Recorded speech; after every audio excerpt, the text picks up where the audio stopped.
Extravaganza is finally here. Get this season's flannel sheets for as low as $59.98. They won't last long, so get them while you can. Our famous My Slippers, they haven't been on sale for over a year. Regularly $119.98, now only $59.98. Our 6-piece towel sets are back in stock with extremely limited quantities, only $29.98. With hundreds of MyPillow products, there's something for everyone on your Christmas list.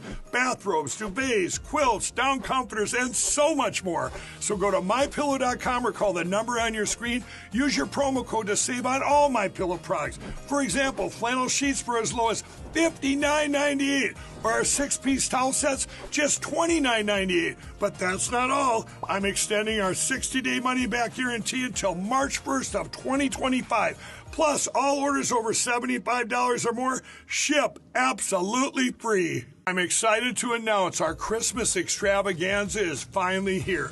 Get this season's flannel sheets for as low as $59.98. They won't last long, so get them while you can. Our famous My Slippers, they haven't been on sale for over a year. Regularly $119.98, now only $59.98. Our 6-piece towel sets are back in stock with extremely limited quantities, only $29.98. With hundreds of MyPillow products, there's something for everyone on your Christmas list. Bathrobes, duvets, quilts, down comforters, and so much more. So go to MyPillow.com or call the number on your screen. Use your promo code to save on all MyPillow products. For example, flannel sheets for as low as $59.98, or our 6-piece towel sets, just $29.98. But that's not all. I'm extending our 60-day money-back guarantee until March 1st of 2025. Plus, all orders over $75 or more ship absolutely free. I'm excited to announce our Christmas extravaganza is finally here. Get this season's flannel sheets for as low as $59.98. They won't last long, so get them while you can. Our famous My Slippers, they haven't been on sale for over a year. Regularly $119.98, now only $59.98. Our 6-piece towel sets are back in stock with extremely limited quantities, only $29.98. With hundreds of MyPillow products, there's something for everyone on your Christmas list. Bathrobes, duvets, quilts, down comforters, and so much more. So go to MyPillow.com or call the number on your screen. Use your promo code to save on all MyPillow products. For example, flannel sheets for as low as $59.98, or our 6-piece towel sets, just $29.98. But that's not all. I'm extending our 60-day money-back guarantee until March 1st of 2025. Plus, all orders over $75 or more ship absolutely free. I'm excited to announce our Christmas extravaganza is finally here. Get this season's flannel sheets for as low as $59.98. They won't last long, so get them while you can. Our famous My Slippers, they haven't been on sale for over a year. Regularly $119.98, now only $59.98. Our 6-piece towel sets are back in stock with extremely limited quantities, only $29.98. With hundreds of MyPillow products, there's something for everyone on your Christmas list. Bathrobes, duvets, quilts, down comforters, and so much more. So go to MyPillow.com or call the number on your screen. Use your promo code to save on all MyPillow products. For example, flannel sheets for as low as $59.98, or our 6-piece towel sets, just $29.98. But that's not all. I'm extending our 60-day money-back guarantee until March 1st of 2025. Plus, all orders over $75 or more ship absolutely free.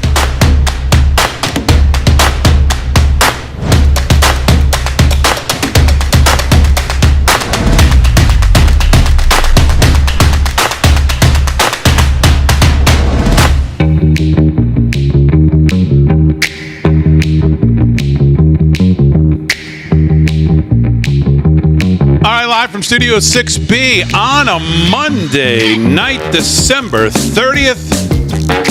Final show of the year 2024. Glad you're in, everybody. Real America's Voice, 8 p.m. on the East Coast.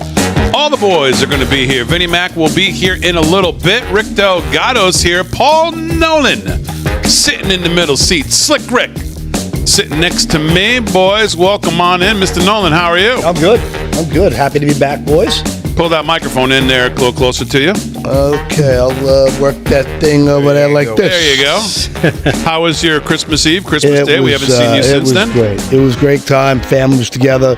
We do the Italian 7 fishes. So, Bacala. except for that, and it was it was a good time. Mom's still with us, so it was a really nice trip. To her home and. Just the kids all out of rip. We did that. You guys do that thing with presidents now? The kids are older in my life. We do the white elephant. Have you seen that game? No. Where everyone gets a gift. Go ahead, Slick Rick. No, I'm not going to say it. You might as well just let it rip. That sinister laugh says something. No. Whoever buys like a $50 or $100 gift in that range, and then you go in order, and if someone picks something cool, you snatch it. Oh, yeah, and then you go around, and it just becomes a fun wrestling match for. Like who wants what? Yes. It ends up being it was a lot of fun. We did. Somebody steals your gift, right? Yeah. Yeah, I know. I did that with one of my groups. It was a good time. So the kids that have ripped, cool. they're all in Sounds the like a 20s. quick way for someone to get beat up at the table or something. I don't know. Well, steal my gift. You're gonna. I don't know. I haven't heard of it. So. Yeah, I know. Rick Delgado, how are you? I'm good. How was your weekend? My weekend was good. All right, good. he's a man of so many words. Really. Because he always knows that when he asks me. I know. It's have just something never. going on. It just can't get straight I'm answer. giving you a straight answer. What do you want to know? My mom is old? Because she's old.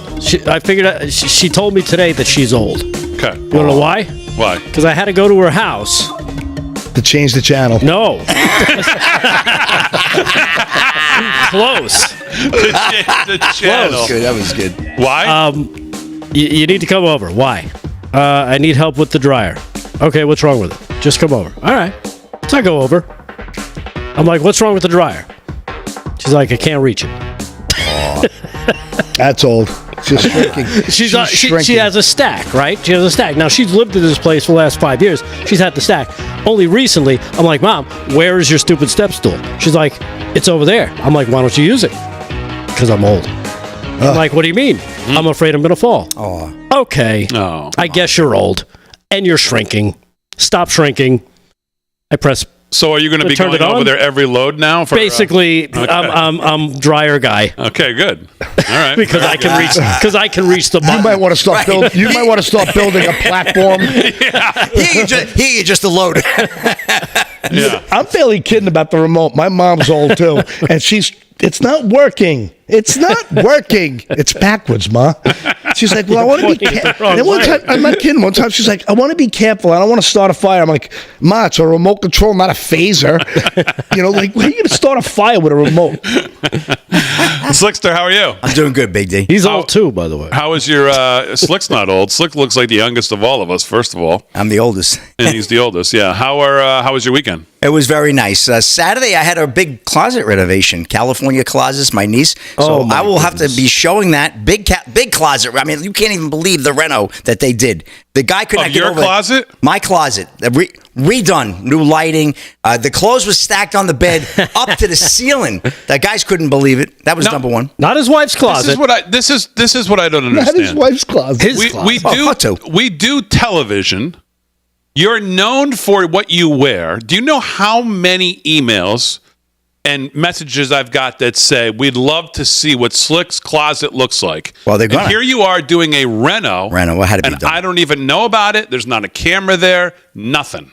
I know. Well, it's not done yet, so we're gonna. We're gonna do some. That should have been a time-elapsed photo thing. I mean, Yes. That would be so fun. many That would've been things we fun. could have done. You could have had a field day with it. I made a special. Well, they made a special rack just for all my shoes with pull-out shelves. I'm gonna go on Instagram. I'm gonna get a page one of these years. Oh, okay, and then great. I'm gonna go on there and I'll tag you, and it all goes. All right, not so gonna one of these years on some Instagram that Slick's going to start, you all get to see what's going on. Absolutely, So, He's not going to share it here. not here on the show that he's a No, member of course of course on for this the show. benefit Why of would the he do show. that? Yeah. And then last night I went on a nice date with my mom, her and I, just the two of us. She wanted to get together with me. We walked down Main Street. I do all the holiday lights and everything down there. And she just wanted to take that all in and the chamber tree. And then we had a nice glass of wine and she really, she just was so touched. She called me the next day. She says, "Oh, it was the greatest time." So I know I'll be having a lot more dates with my mom, and not just doing her laundry, Delgado. Yeah, I'm going to take her out for a nice glass I don't do the laundry. I just turn on the dryer. It just turns on the dryer. The difference. He's a real essential. All right, very good. Well, Slick, we had a big odds makers this weekend, and I'm not going to spend a lot of time on it because I don't need to. Apparently, we didn't either with our picks. But it was the return of Farmer Brook on Friday, and well, he bought the farm. It wasn't as nearly as bad as it looked like it was going because 0-5 was on the table. It was on Sunday morning after the 0-3 Saturday. Yeah. But he came back and won the 2 NFL games. One he went with you. Yep. The other he went with Aaron. Yes. So thank you, Slick. Yep. Thank you, Aaron, for pulling Farmer Brook to at least 2-3. That's right. Which is still a losing week. Aaron, how'd you do? I went 3-2. 3-2, a winning week. Congratulations. Slick, how'd you do? I did the same. I went 3-2. The flip game was that Washington game that Aaron had. I was on the Atlanta Falcons, of course, and then the other game was the Cincinnati game, which was a great game. Which all these teams tried to blow in the end, but yeah. And the Farmer Brook put up a concession video to me today on X, and what was amazing about it is that he's lost. He went 1-3 and 2-3. And he found a way in the video that he posted, not just to say, guys, I'm going to get out of the prediction business. I'm going to go back and do what I do, watch the show.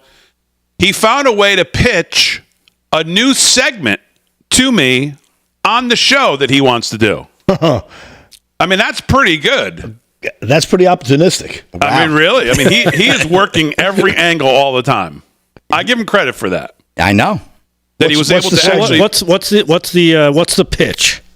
Give us the elevator pitch for the new segment would be he comes on, gives us picks, and then we all bet all the opposites, and we all get rich and retire. Oh, that's a good one. I like that. Me and Paul have known a couple people who could have started that segment over the years. Oh man, so, that's great. Anyway, so there you go.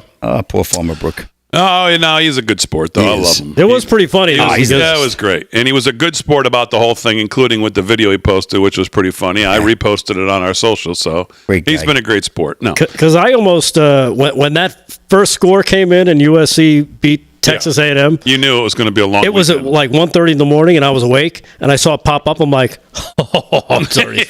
And I so wanted to text you guys, but I know that you would scream at me for texting you at 1:30, 2 o'clock in the morning. Yeah. So I didn't. Oh, that's right. I had already posted it on Twitter as soon as it went final. It took me about 8 seconds to put it up. So. Yeah, the guy took a kneel down and Jim was already posting it. Yeah, exactly. So, final show of 2024. Delgado, when you think back on 2024, what will you, of the many things you could say here, what will you remember maybe most or top 3? What do you think about?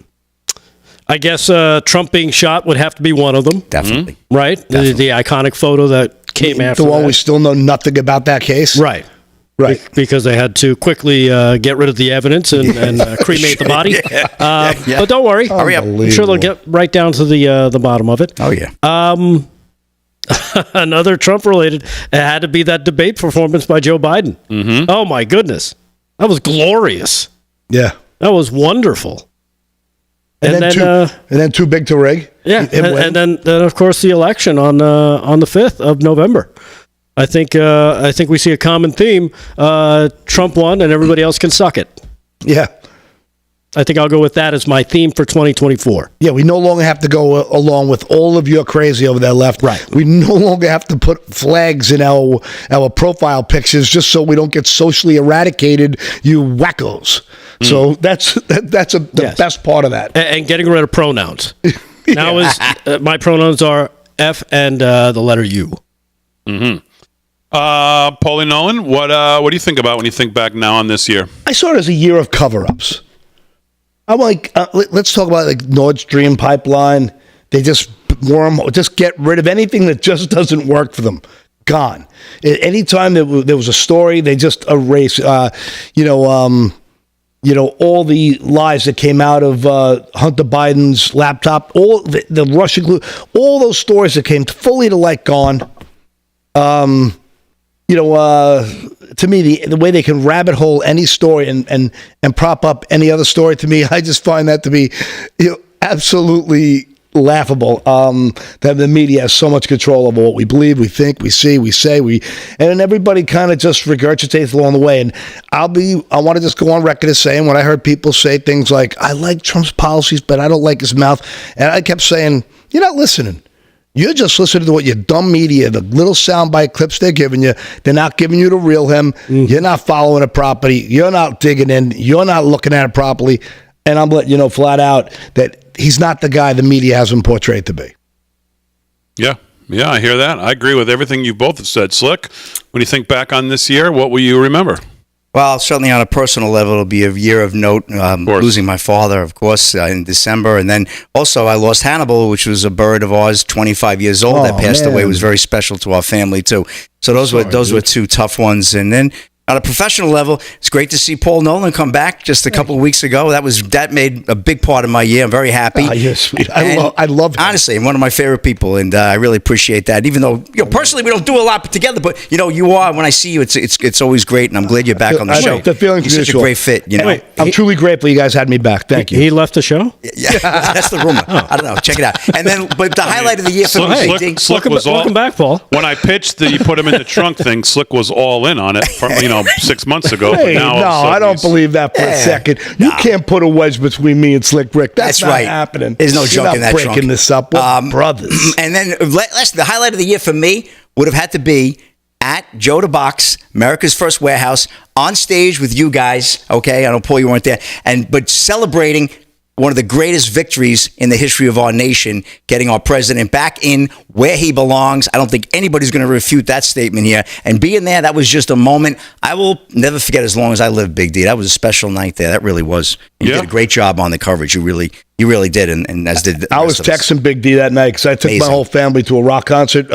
David Gilmour, the whole family loves Pink Floyd, and so we took the clan there. We said we're going to turn it off. I couldn't stress out all night thinking they're going to rig it again because no one's going to tell me it wasn't rigged. We were worried about that too. So, and I'm texting D. D's like, relax. It's a landslide. Relax. He goes, just don't jump off the top of the garden. Oh, yeah? And on set, he's going, I don't know, this is ghost. I'm waiting for the ball to drop. I'm waiting for that other shoe to drop. I remember you saying I was waiting for some kind of rigged job at 3 a.m. again. Yep, exactly. All right, just getting started live from Studio 6B. Final show of the year. We're back with all the boys right after this.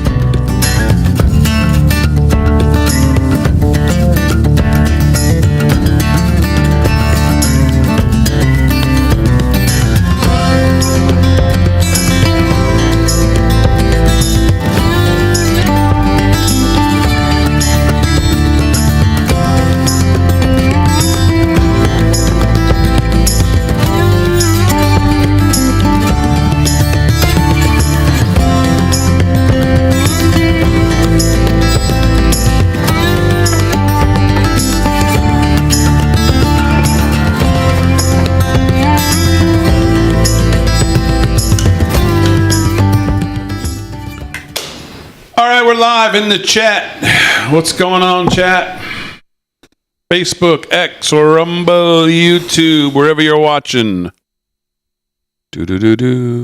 Yes, we're on the other set we have in the studio again. This is our last night. We'll be back at the desk on Thursday. But when we have more than 4 people, we like to move over here. We only have 4 now, but we will have a 5th here in a little bit. Yes. How does the audience feel about this setup? Do they like it better? Can we do that thing? Do you like it better like this? Some like it better. Some like us at the desk. 1 for this, 2 for the desk? Well, a lot of them don't like the fact they can't guess the shoes anymore on Slick Rick. I've had that a few times.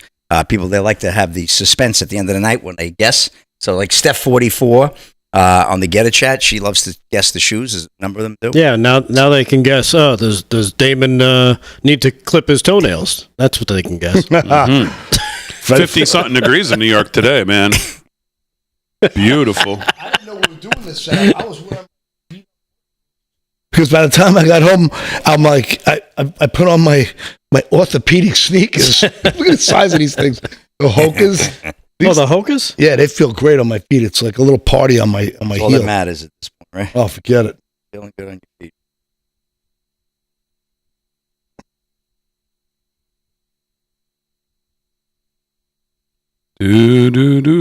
Can't believe it's the last show of the year. Yep.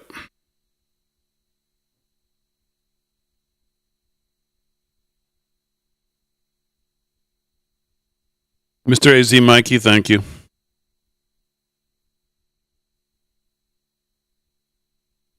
Hey, thanks for that, Slickwick. That was nice. Yeah, I meant that. I appreciate it. Let me repeat. It was 59 degrees in New York I'm today. just taking out you guys. Always it's It was like spring. You left, it was like a death. Hey, Vinny's here. Hey, Edgar's in now. There he is. Vin, did I hear you work with the Dolan family? Yes. I want to talk about Chuck. I love him. Oh, he's my idol. He changed my family's life. He did? Yeah, I'll tell you after. Well, we're not. It's kind of personal. So Oh, okay. he's one of the all-time greatest human beings that ever walked this earth. Really? Wow. What is the services?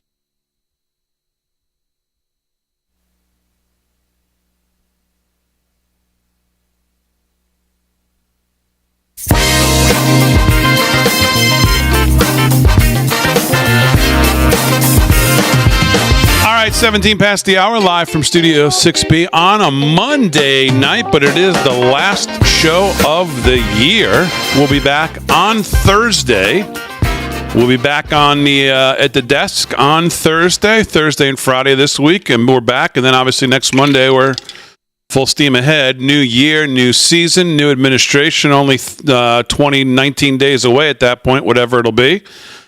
So that'll be on Thursday. Slick Rick's going to do some sports. Delgado's got some news. Paul Nolan's here as well. Vinny Mac sitting in with the boys. Vinny Mac just got here, settling in. Vinny, how are you? Yeah, did you hear my chopper landing? It was like Les Nessman. I thought that was Harry's blender. Yeah, we thought that was Harry's blender. the Harry's making margaritas in the back. It's either that or my helicopter. Yeah. Yeah. So quick trip here, huh? Yeah. I made good time. You made good time. So I asked the boys in the first segment what they remember here last show of the year. Delgado said obviously the three big political things was obviously the Butler, Pennsylvania on July 13th, which is, of course, one of those moments in history that you'll always remember where you were when it happened, of those iconic moments. If you think some of them obviously terrible in the history of the country, where you were. July 13th of this year, and Trump's first assassination attempt will obviously rate right up there. He also pointed out the debate, the Trump-Biden debate, where everything changed. The landscape of this election changed, the landscape of what this was going to look like moving forward, obviously. And then his third one was election night. Paul, you said a lot of, Paul, yours were more like the conspiracy theories. Of course they were. Yeah, went away this year. Of course, we need new conspiracy theories because all the old ones obviously came true. And Slick had some more personal thoughts, obviously the loss of his dad and some personal things this year. So when you look back on 2024, what will ring out to you? The year was the most transformative year I ever remember in my lifetime. And I've been through, as a teenager, the Carter administration, all the way through the Reagans and so on. The entire country transformed under the greatest of odds, too. You know, you had a guy in Trump who was made into this big villain, but put into all these, cases, these legal cases, and all this craziness that happened, and all the things. He had no shot.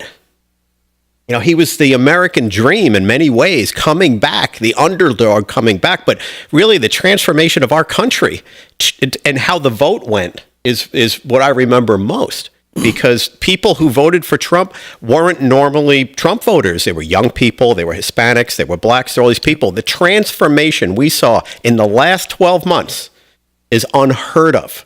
I've never seen it. And I think that's going to be something that'll stay with us for the rest of our lifetimes, just from a transformational standpoint. So that's what really stuck with me. There are moments that kind of caused that transformation, like all the guys had noted, assassination attempts, all of these things. But at the end of the day, I mean, we saw a complete 180 of this country. And to me, that's astonishing and makes it a great year. Yeah, from the mug shot to getting shot to just defying all the odds. I mean, the ultimate comeback story. I mean, he's become almost a mythical figure in its own way, almost like the American cowboy, like this entrepreneur spirit. He personifies really what America should be.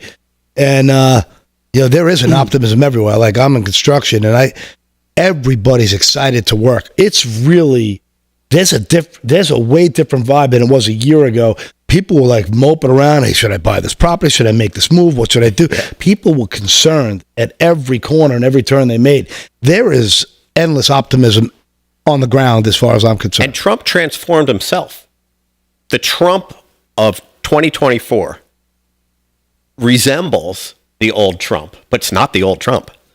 Whether it was the assassination attempts, whatever it turned out to be that changed him, he transformed along with the rest of the country. Even what we're seeing in transition now, this is not the same guy. He transformed. I don't know the best way to put it. He grew up in a sense. Would you say he's much more relaxed and he's more at ease because he knows he doesn't have to fight every minute with the media's nonsense? It almost feels like he's vindicated and he doesn't have to play down at that dirty level on the ground. Looks to me like he's above it all. That's what you just said at the end is how I feel about it. He's risen above it all. Where before he rose below it. He fought it, he challenged it, and rightfully so. I mean, this guy was attacked like no one you've ever seen in your life. He's risen above it now. I feel like he's above this nonsense. When something happens, he's like, forget that. We're going to change this country. We're going to fix this country. This is the focus. He's always had a little bit of that focus, but he's risen above this. And so have a lot of other people. Hey, let me ask you a question. Do you think the country transformed? Or were we there the whole time, just afraid to show it? Because I feel like we've been there the whole time. That's a great question.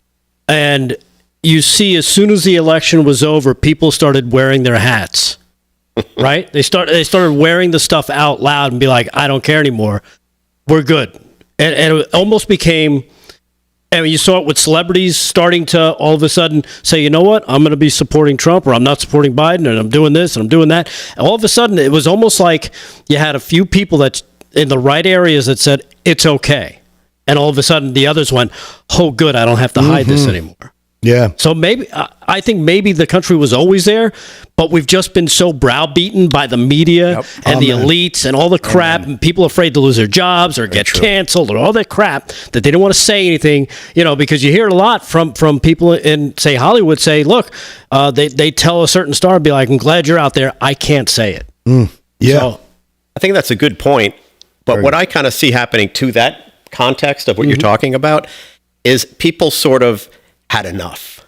Oh, yeah. It got to the point where it was like, you fooled me once, you fooled me twice, and now this? What? I just don't believe you anymore. I think credibility had a lot to do with what you just said, regarding that, but we were always there. I think people might have always been there, but maybe they weren't fully there because they were buying into it. They were believing what the media and everyone was saying, and eventually the ones who lost credibility, the transformation that happened was people stopped believing the left and the media, and they started thinking for themselves. That's how they transformed, at least in my view. How much of it do you guys think changed on, going back to one of Delgado's points, was on debate night when they couldn't hide anymore what happened on that stage? We had seen it. We had all seen this from him, shaking hands with people who weren't there, making no sense. From day one. Crazy 10 years worth of Crazy Towns on this show. How much of it changed that night where people said, wait a minute, you guys have been telling me that he's okay. You guys have been telling me that all the videos are deep fakes. You guys have been telling me that he's as sharp as a tack behind closed doors, that you can't keep up with him behind closed doors. How much of it that night did people go, wait a second, what the hell are these people talking about? This guy's a vegetable. Yeah. It was Aesop's fable right here in real life. Yeah. The emperor's got no clothes. It was over. There was we no longer had to just for argument's sake of civility with these anti-Trumpers or these DTS, STD, whatever you want to call them. You no longer had to even play along with their game for the sake of civility. It was over. enough's enough. You know, these people, your guys is a buffoon. Just get over it. Let go of your ideology. It's not who you are. It's not part of your fiber. It's just something you constructed in your head. Let go of it. You don't have to hold on to it. Because it also leads to going, well, wait a minute. If you told me he's okay and what I just saw on him, you also told me that the laptop didn't have crimes on it. You also told me that, and you also told me that, and then they start going back and going, well, wait a minute. Maybe all of the, they find people on both sides, that whole Charlottesville thing. Well, maybe that was baloney too. Yeah. And people started to build this thing where, like, wait a minute.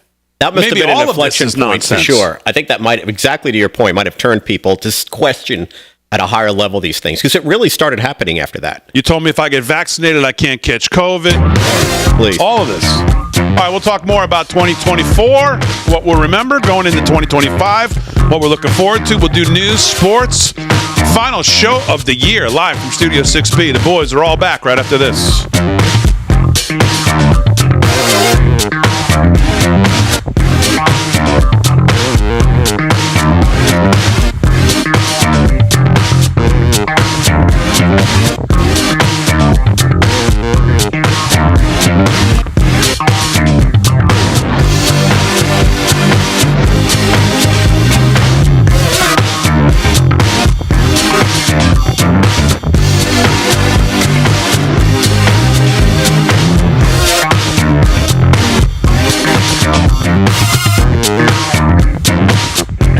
I'm going to, honestly, New Year's Eve show, you got to wear one of his outfits one day. If Damon wore a jacket like this, it would look like the halftime of a Super Bowl threw up. I'm just looking at these two sitting together, all in slick with the difference of outfits. I mean, just look at the two of them, like, wait a second, did they drive here together? They look like, two peas in a pod. You got to see the dance number we worked on all day. Oh, yeah. You got a musical number, too. Yeah, Paul's working on his moonwalk. Yeah. Raindrops and roses and whiskers. Nice. Is that Gershwin? That's the Sound of Music. Oh, yeah. Right. Oh, yeah. Same thing. Same thing. Yeah. Gershwin, someone. Oh, man. I recently saw that for the first time in my life. No. Yeah. Where'd I get my shirt at? My, I got my it wife live from is and I have been on this kick to watch all the classics that I've never seen. And I'm going to tell you this when you're going to get disgusted. You're not even going to want to be my friend ever again. I just saw Casablanca for the first time in my life. Really? It was beyond fantastic. Rick's Cafe. Yes. Yeah, that's what it reminded me of you. The whole time I'm thinking Rick should be in there. Yeah, I'd fit in that movie. Play it again, Sam. Boy, how great I'm with you on Casablanca. I just saw it. It was just on. It was fantastic. Phenomenal. But Sound of Music, I mean, that was better than I thought it was. I'm not a big musical guy, not to try to sound all... I just don't love them. They annoy me. Everyone's overacting and carrying on like a goofball. That's what the director tells him. Hey, you're doing really well. Can you overact just a little bit more, please? Give me a little bit. Yeah, a little bit of drama. A little more flamboyance. Yeah, and another movie I saw, Gaslight. Yeah. I've never seen that before. That was a terrific film. I really like that Ingrid Bergman. She was easy on the eyes. She was beautiful. Oh, my goodness. Was she beautiful? Yes, she was. Those classic actors, had a vibe to them, didn't they? Oh, without a doubt. They carried themselves with a grace. I can't not watch It's a Wonderful Life. Right. I love that film. I love Jimmy Stewart, though. Even as a little kid, I was always a Jimmy Stewart. Even the Amazon version? Who's talking about that last time when they chopped it up? The banking scene? No, they cut out the whole Pottersville. The whole reason for the movie. Right. Like he goes from, jumping off the bridge, beating the fucking angel to running around saying, "Oh, everything's great." It's like, how did all of it cut out? No way. Yeah. So I bought mine on Nick's Cafe was cut out. Really? Like Pottersville didn't exist. That's the point of the movie. That's the point of the movie. Right. Is what happens if he didn't. Right. If he didn't exist, it would have turned into Pottersville. All that cut out. That's crazy.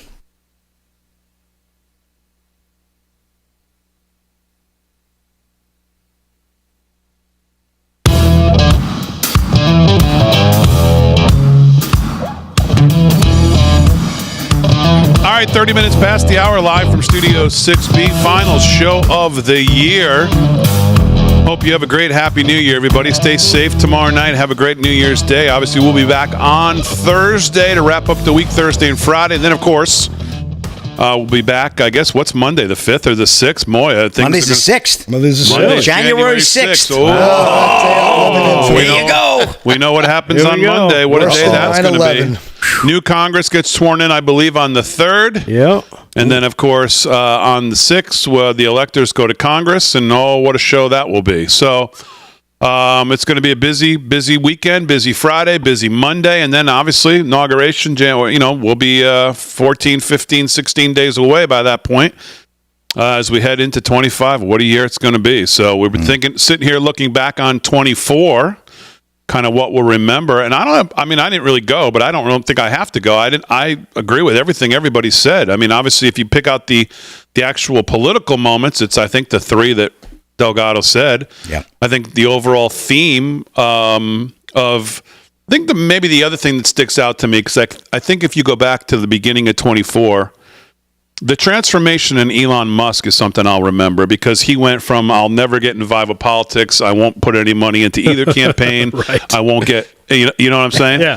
To now, that was a transformation. Talk about a transformation. That's something that certainly I'll remember about this year, because I mean, what a transformation it was. The most powerful, richest guy in the world to jump in like he has is quite something. I'll remember that. But Paul, I think, nailed it too. I'll remember, like I said, we'll need new conspiracies going into 25 because all the old ones have come true.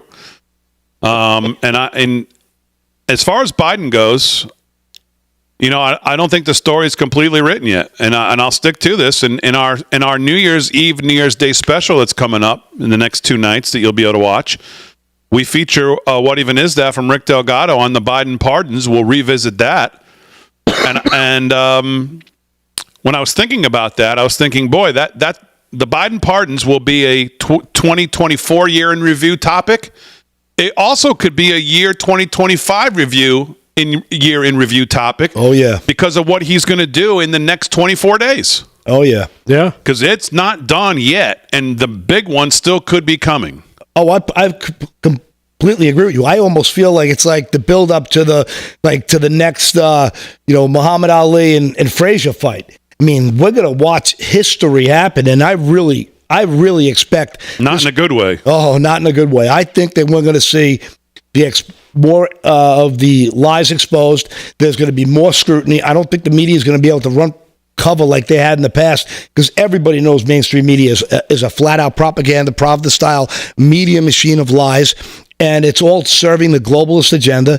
And I think the people know that everywhere. Even the people who don't know instinctively know. Like the older generation who still think that Walter Cronkite is a straight-up guy on on your TV, they've come around. So I think when the truth is exposed and the mainstream media tries to run cover and the alternative media proves everything to be a lie on that, I think it's going to be World War III of the propaganda kind. I think you're going to see, like I said, the Hunter Biden thing was to set the table, to get everybody kind of getting used to it, get out oh my God, can you believe this?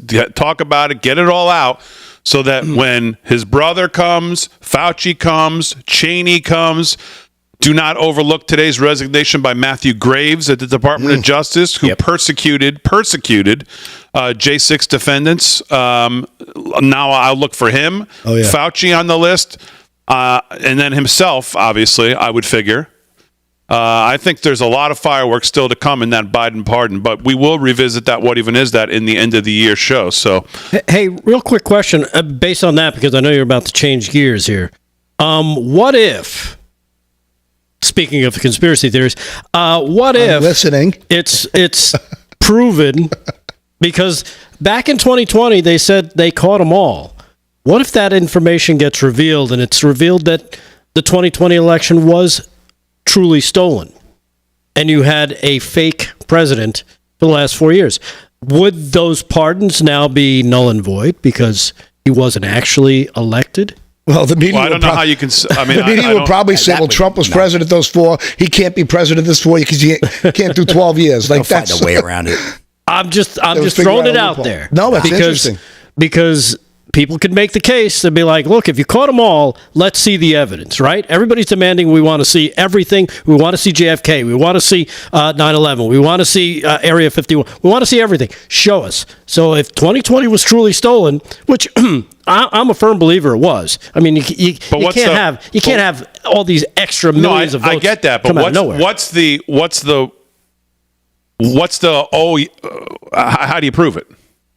Like, what's the achievement to say, okay, now it's proved, and now what do we do about it? Right. Well, the question is, what do you do about it? Obviously, you can't erase the last 4 years, but would that nullify anything that he signed into law, any of these pardons, basically anything that he's done? I don't think. Well, he put his hand on the Bible and took the oath. I don't think so. But if it was an oath that wasn't.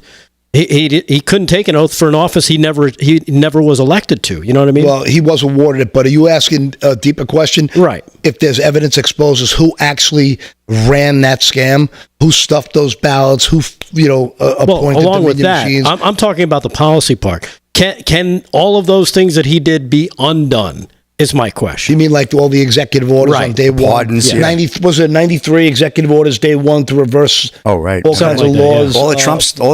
I would say Trump's going to undo what he can undo no matter what, obviously. But the other things, I would say no. I don't think anything. The best thing that can happen is we find out the truth. Yeah. We find out it was the books were cooked, and that Biden won, illegally. But the rest of it. It happened. It's done. He can do what he was president of the United States. Yeah, I don't know what more definitively. I don't know what more definitively they would be able to present you with to say, more than what we already all know. Yeah, we all already know what happened. So I don't think so. But Just a question. Real Clear Politics has a list today. Trump's top 10 best moves of 2024. Let's go through them and see what the boys think here. Number 10, they think one of his best moves was skipping the Republican candidate debates starting back in August of 23, thus reducing his opponents. Without Trump, the public soon lost interest in Tim Scott, Chris Christie, Mike Pence, Asa Hutchinson. Even Ron DeSantis, Nikki Haley, and Vivek Ramaswamy barely peaked out single digits and were soon vanquished. The August debate on Fox News was the high point with 13 million sets of eyeballs. So Trump not partaking in the debates, I can remember talking about it. I didn't think it was a great idea. What do you think about that, Vin? Yeah, from a strategic standpoint, brilliant. He is the most visible, most popular of all, no question. He would have risen all of them up, gotten them more attention, and they had the ability to attack him, which they had no ability to attack him with him being there. In context and looking back, brilliant. A brilliant strategic move. I wasn't in favor of it, however. I mean, if you're going to run, be there. But from a strategic standpoint, it worked. Number 9, after cementing his hold on the Republican Party base, he moved to change the leadership of the party, announcing to see Ronna McDaniel get replaced by Michael Whatley and then his daughter-in-law, Lara Trump, to serve as co-chair. How big a move was that, Delgado? Huge. And you saw the results of it. You talk about, we always heard GOP's not doing anything in this state, they're not getting out the vote here, there's no presence over here. You saw that change as soon as that Ronna McDaniel move was made.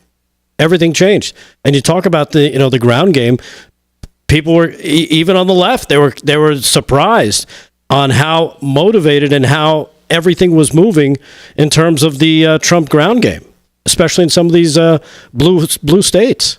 They came to play. Number 8 on the list of Trump's top 10 moves of 2024. From the time he was indicted in the so-called hush money trial, Trump realized that his popularity increased every time his enemies tried to put him in prison.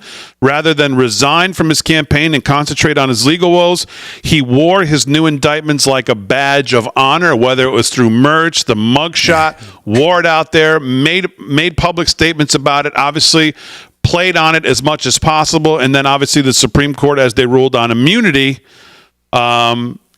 he obviously knew he was going to be in a better position. What do you think about that? I couldn't agree more. He steered right into it. Yep.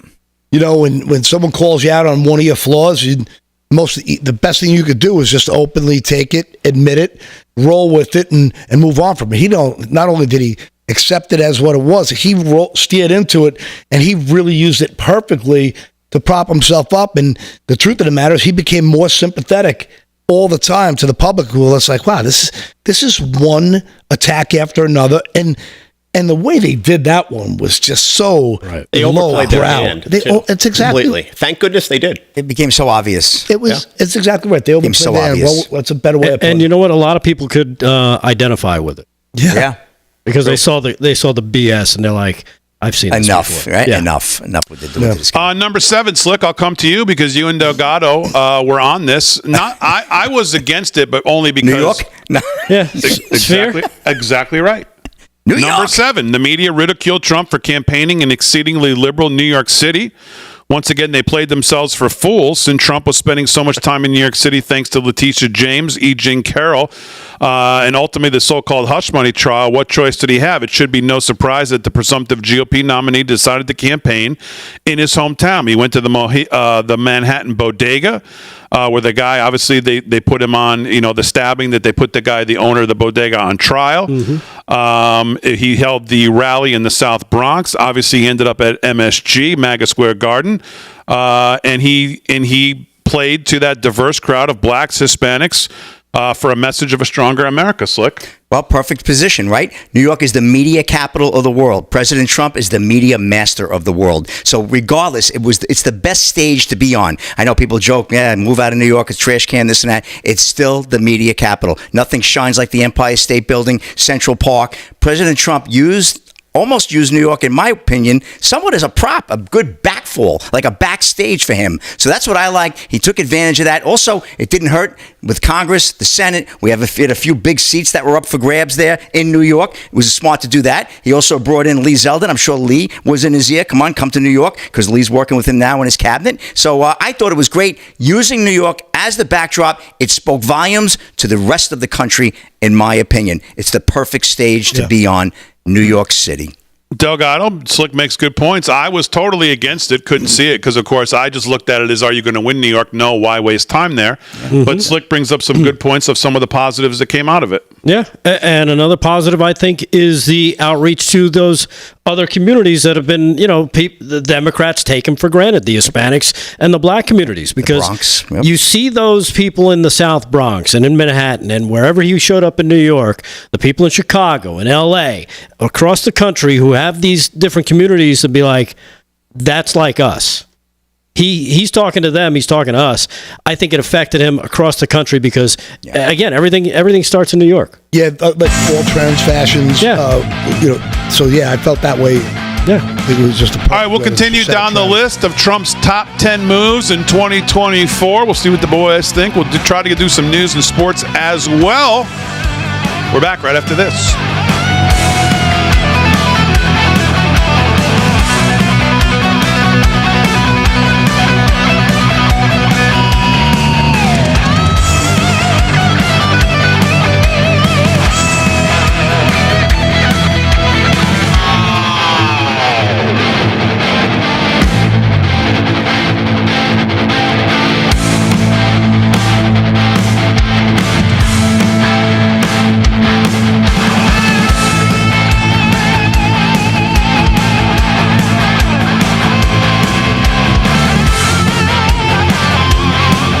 Did I sit him or should I play him? Because I was in my finals, and thank God I played him.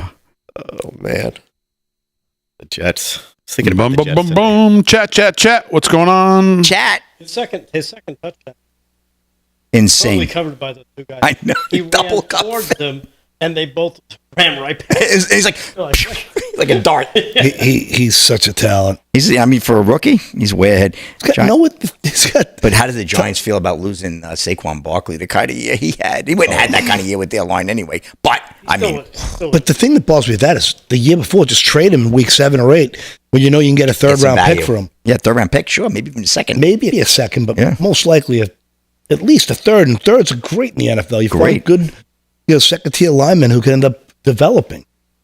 Right. Which is what they lack. Oh, they lack their interior line. It's so funny. They could end up as low as 10th if they win this week. That's so stupid. No, I don't think they will. I don't think Shedeur Sanders is a good pick anyway. No. That's who they probably would have From taken. what I understand, think Cam he's gonna Ward be a is going to bust. be their pick. I don't think Cam so. Ward, Cam Ward, I think is good. Shedeur Sanders, I like him, but I think he's going to be flash in the pan. I don't think so. No, you think he's going to? No, well, I guess it's we're at the break. We can talk football right now, right? Yeah. I like Shedeur because he grew up around pros his whole life. Oh, of course. His father, has taught him to think like a pro. Greatest guy at his He's position. getting pummeled at, with no offensive line. His deep ball has been incredible, and his ability to read defenses. I think he's the real deal. The guy I want from that team is Travis Hunter. That's my man. Yeah, but Two-way Giants don't player. need a cornerback. I mean, they need everything. They need a quarterback. They need a more than quarterback. yeah. But if I was the Giants, if you get one overall, because at this point right now they need so much, I'd almost be willing to trade down to like the 7th or 8th spot. Hope to get 2 number ones, including like the 7 this, overall this year. Right. The following year's number 1, and then 2 number 2s on top of it. Vin, we got a $5 super chat from Les Durham who says, Yeah. Mr. Vinny, I just sent $5. Put the about, batteries in that clock behind you. No, that clock is right twice a day. Yeah, what are you talking about? At least you can do Nothing is wrong with put it that into clock. a happy face like the 10 after 10. What do you think? It's got a lot in common with Big D. The studio where time stood still. Live from Studio 6B. That's a good one, Slick. Don't mind my back. I'm sorry. I laid off on the white elephant. Come on. I'm getting fired. This is my last show tonight. I will not be back in 2025. That sinister laugh at the white elephant. I'm like, just say it. I No, dare you. I wasn't going to say I nothing. dare you. I wasn't going to say nothing.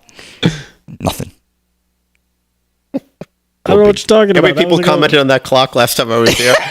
So many people comment on that. They're like, it's 4:30 still. Have you looked behind you? I'm like, Time flies on 6B.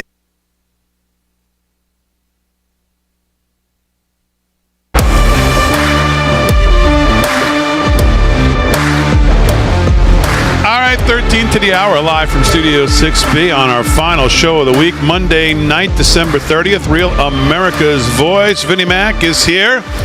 Rick Delgado, Paul Nolan, Slick Rick, Aaron and Fran holding it down as always. Is Harry on the highway here? He was. I don't think he's here anymore. He left, but he was here. Harry hit the highway. Yeah. He's at the rest stop now. So Hey, Roy Rogers. It's time for him to have a microwavable burrito and don't relieve himself. Oh, man. So we're going through Trump's top 10. Say that 3 times quick. Trump's top 10 moves of 2024. We're up to number 6. And this one we've kind of already talked about a little bit, but their point is on the debate, seizing on President Biden's ill-fated proposal to hold the presidential debate in late June. Before either candidate was even officially nominated by their party, Trump again outsmarted the analysts. At the time, Trump was ahead in the polls, and there was this general consensus that he had the most at risk to do a debate like this, which of course proved laughable when Biden's performance exposed him to be the cognitively impaired, dangerously unfocused fraud that he is and was. Vinnie Mac, Trump once again makes the correct move and saying, yeah, sure, I'll show up. Let's go. That's what he did throughout the campaign that you have to admire. He said yes. Over and over. He said yes to everything. And I think you and I were debating this on the show because we were like, why is he having a debate so early? It's June. But at the end of the day, his one overall strategy, if he had to sit in the room there and see what they were planning, was let's just do everything. Whatever he was asked to do, he did. If it was a debate, I'm going to debate. If it was a podcast that had 50,000 in the audience, he did it. If it was one that had 15 million, he did that. He showed up at all these events and rallies. He went to L.A. They were like, what's he doing in L.A.? He's going to L.A. He's no shot. Well, to the point you made earlier, I think Rick made it as well. And Paul, he went to these things and it showed that he had an audience because he packed the place. So saying yes to everything was a great strategy because he was everywhere. If you look back on all the things this guy did, everything, he was everywhere, every day. So the debate, as controversial as that might have been, I mean, I think he just feels, he's just smarter than Biden. End of the day. So if Biden was sharp, he still would have been smarter than him. That's how I feel about it. Just say yes. Yeah. That's what he did. All right, number 5, Delgado, I'll come to you. I love this one. And this, obviously, when Harris obviously that debate led to us getting Harris as the replacement, obviously, once Biden decided to go. But when we saw her inability to articulate any kind of a message that separated herself from Biden, obviously Trump made what they're now calling a strategically brilliant move to say, you know what? Let me do something that no Republican has really done, or it would have been unthinkable for the 2, 3, 4, past 5, 8 years. And that was to reach out across the aisle to Democrats and try to find common ground. Most significantly, obviously, RFK Jr. Obviously, he reached out to him, Tulsi Gabbard, Elon Musk. These people were thought of as center-left people, some of them obviously Democrats. In the end, proved out to be a good strategy. Yeah, obviously. And you see a lot of defections now happening as well from that. People just realizing that the Democrats are freaking nutcases. They're just nuts. They hold on to their ideology and they scream into the sky because, oh, well, you're questioning it. I'm sorry, but that's like, because I know we're going to cover it at some point, the H-1B visa story, which continues to make news. We'll cover it probably at some point tonight, I should say. But we're able to have these conversations, and everybody still be friends, and nobody's canceled, and nobody's kicked out of the party, and nobody's treated like a leper. That's what this side offers. The left, they're not what they say they are. They're fascists. They're basically Nazis. If you veer from the ascribed positions and policies and who's the leader and who's not, if you veer from that even just a little bit, you will be assassinated. You're done. Politically. You're out. You're done. The dog piles and crazy. It's all about you succumb to the top or you will be squashed. Like the perfect. I'm sorry. No, go ahead. On that point, RFK Jr. People have underestimated that pick in many ways. Oh yeah, RFK Jr. The iconic Kennedy family. Most of the country, outside of what people called him, crazy with the vaccines and all that, most of the country associate him with the Kennedys, with the Democrats. To me, that was the most brilliant. Elon Musk is right there, but right. RFK Jr. I'm with you on that. That was a get beyond get. Tulsi Gabbard, great, right? But RFK, this was an iconic Democratic family and a guy, despite any of the stuff they said. That overwhelmingly, I think, changed a lot of minds. And you know what? I was going to speak to the RFK thing, and I'm glad you brought it up. This is not the first time that he's been involved with Trump. Trump picked him in 2017 to head up some commission where they questioned Fauci about a bunch of stuff. People don't realize I don't remember that. RFK Jr. brought that up. I saw the video over the weekend as well that reminded me of it. So they have history. It's not like everybody's like, oh my goodness, they're going to get together. It's like they have history. And again, I take it back to his RFK's cousin, John Jr., who him and Trump were tight in the 90s. Tight. And to piggyback on that, to me, with the RFK thing, you guys know how I felt about RFK from the time I've been on the show. He really does stand for the anti-corporation issue we have now, where this is no longer capitalism. This is a bastardized version, which is corporatism or fascism. We've watched the corporate takeover of America at such an umpteenth level. When we talked about how the Corn lobby and all these lobby groups and the NGOs have had such a stronghold on American politics to the point where this guy crosses party lines, and MAGA has crossed party lines. The parties have flipped to where we are no longer accepting your version, your bastardized version of capitalism. This is not a free market in any way. This is BlackRock, Vanguard, State Street, and everything in the quantum computing of Aladdin programming that has completely nullified the free market. This, to me, is the quintessential changing of the guard, so to speak, and in one fell swoop, he destroys the RNC, which is as corrupt as it gets. And with the other fist, like the King Kong, the Rock'em Sock'em Robots, bang, bang, he destroyed the DNC. Those organizations are so destructive and so corrupt. And we've been talking about rhinos and the Uniparty on this show since Jump Street.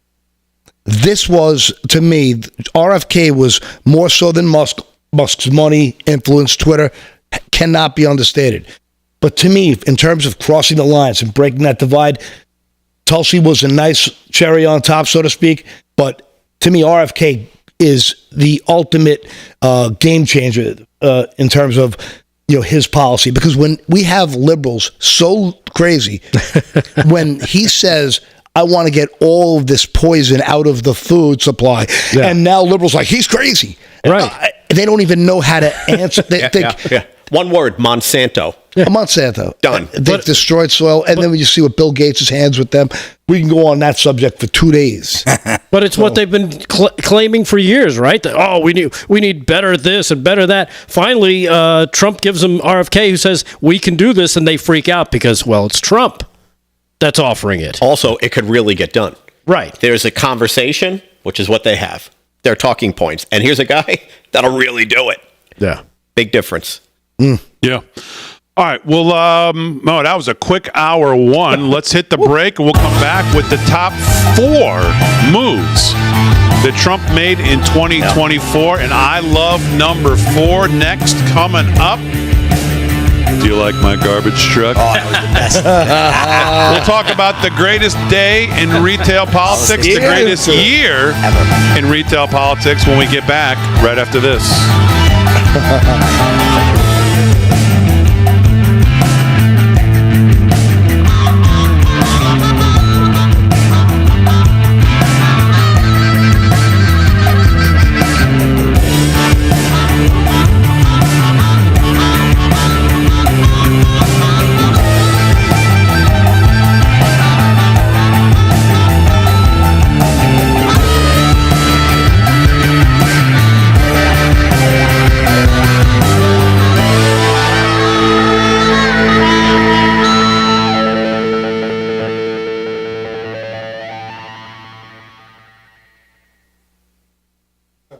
We're going to move the Panama Canal to Miami. Really? Think Trump can do that? You got a guy? That's going to be a union job. It'll never get done. We got it. All right, chat. What's going on? YouTube, Facebook, X, Getter, Rumble, wherever you're watching. Make sure you hit the like and subscribe. We got a guy. I'm gonna move the clock up another half hour if I can. Damon, you don't look enthusiastic tonight. What are you talking about? What do they want you to look like? What do you want me to do? When do you ever look Do you enthusiastic? want me to do a dance on the couch? When while do the you ever look enthusiastic? Yeah, Never. guys are talking about good stuff here, and what do you want me to do? I'll go look for pom-poms in the property. Yeah, I mean, I don't know. What do you want me to do? Damon's letting it roll. He's got three bright young men and me. Yes, I don't. I'm just driving the traffic. Come on. Come on, you ride big. He's driving a bus. Come on. He's the model of enthusiasm. Tickets, what are you talking please, about? Tickets. I'll get your tickets out.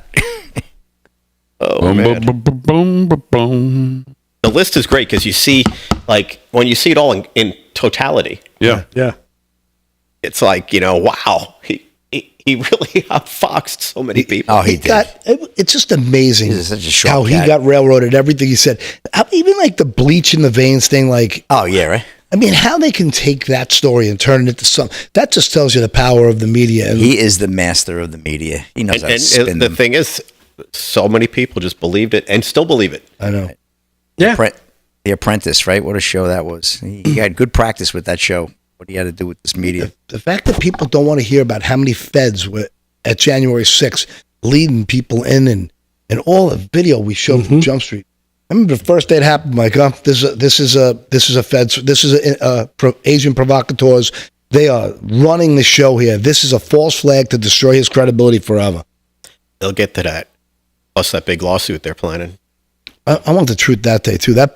I've spent a lot of time watching that pipe bomb That's video. the only because thing. The pipe bomb thing? It's insane. It's insane. They know who it is. They can't tell you who it is. It's sick. Which is that? What's that? The pipe bomb that they found and Kamala Harris was lying about being there, yet she doesn't politicize it. I watched about 2.5 hours of a breakdown on it on Tucker. It was just fascinating. It's just crazy how much the media can run cover for any story they want. And everyone gets their talking points and they don't stop hitting them. It's Operation Mockingbird. Yep. Yeah. They're all together too. The And left Kamala is so never talked organized. about it. Yeah. You would think she would have wore that like a badge. I was almost assassinated. Yeah. Never Not talked one about it. word.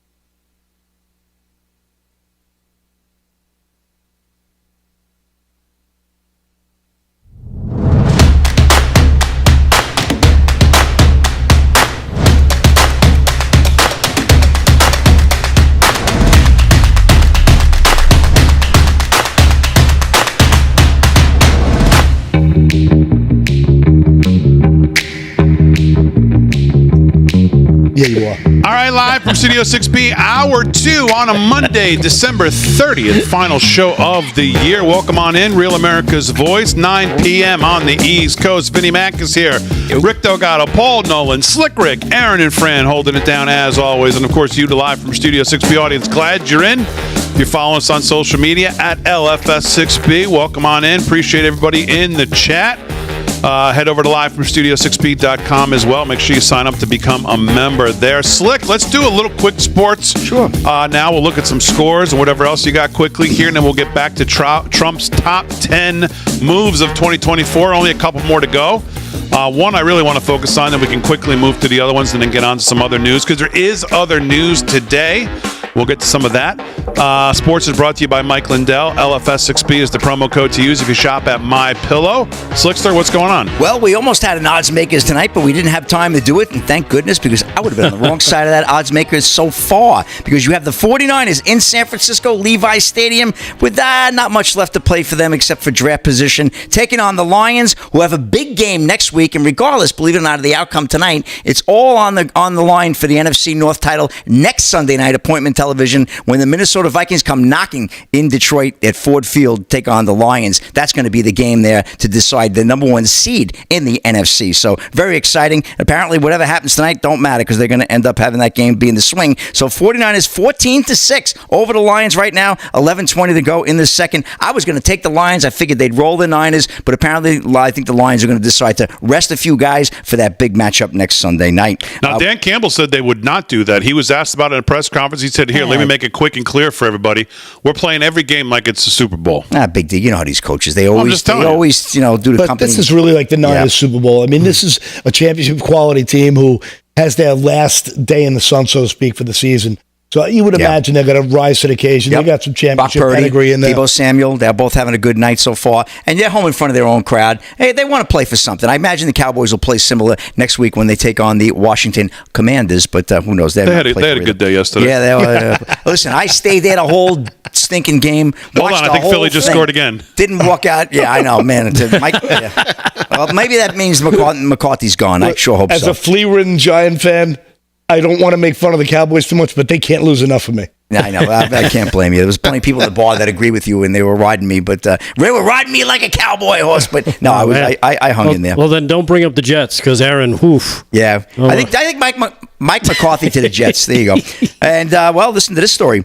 Dave Portnoy demands FBI investigate Washington Commanders after $370,000 parlay loss. You see, something was going on in that game I was watching. The fix was in. This is Warner Todd Houston of Breitbart. Barstool Sports chief Dave Portnoy, we love Dave, is calling for an FBI investigation into the Washington Commanders after a heartbreaking $370,000 parlay loss during Sunday's NFL games. Portnoy told his followers on social media that he made a bold bet and took the odds that Jonathan Taylor at the Indianapolis Colts would score 2 or more touchdowns. Then Philadelphia Eagles quarterback Kenny Pickett would score, and so would the Commanders' Brian Robinson Jr., the Daily Mail reported. With odds at plus 36.29, Portnoy would have won $370,000 on his bet of $10,000 if all three players scored as predicted.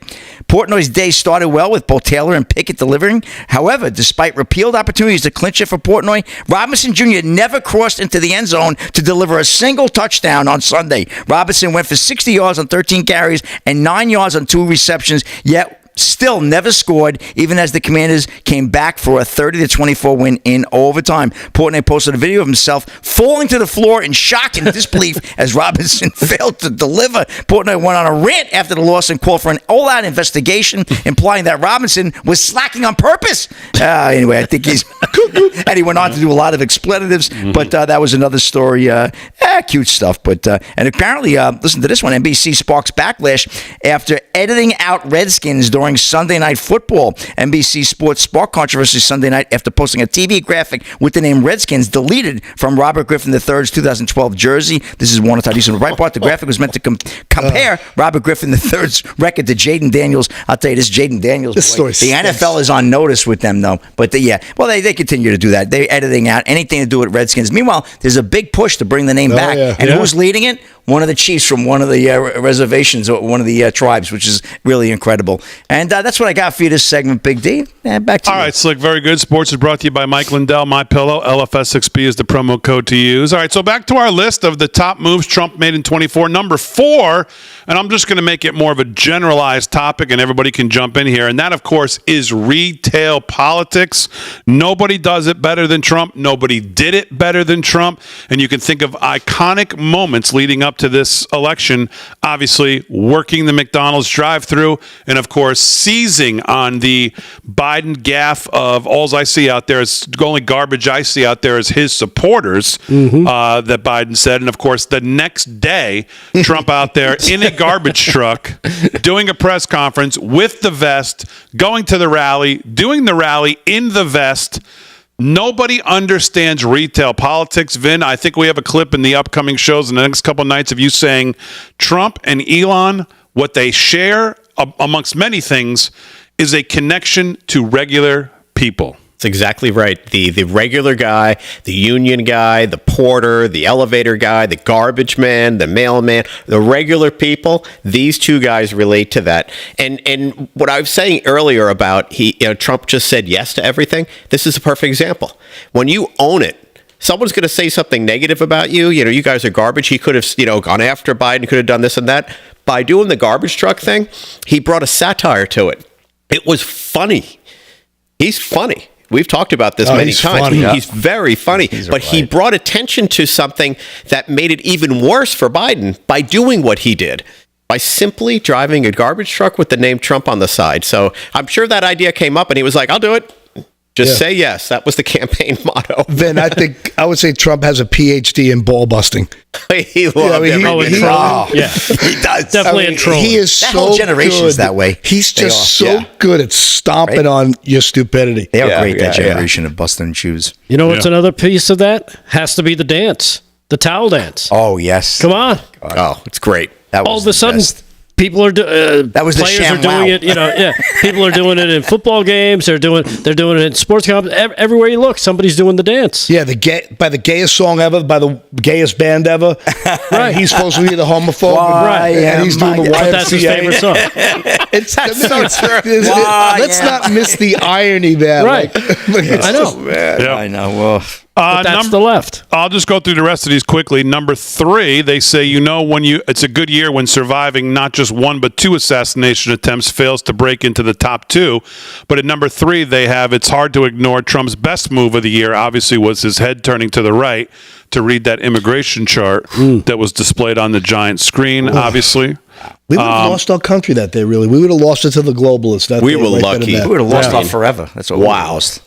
Actually, About you know lucky, what? blessed, whatever you want to call it, that's a wow. That's the grace of God right And actually, there was the third. People don't really consider it one, huh? The one in Arizona, the poison gas that was. No, that one too. The potential of that one to cause damage, but also Nassau Coliseum here on Long Island. People talked about, We talked about that many times. A bomb. They went to the hospital, people behind them, right? Well, that's the Arizona. Oh, that's the one, Arizona one, right? Okay. But the one in Nassau Coliseum where there was supposedly a bomb and bomb-sniffing dogs and blah, blah, blah, and they tried to treat it as there was just somebody was training a bomb-sniffing dog. Nobody trains a bomb-sniffing dog at one of the biggest freaking political things Long Island has ever seen. Yeah. You don't go training a dog one day at that. Right. And the reason I can say that it was not a BS story is because the next day, where I may or may not work, there was a phone call from the local police looking for video footage of the previous 24 hours before that time. Wow.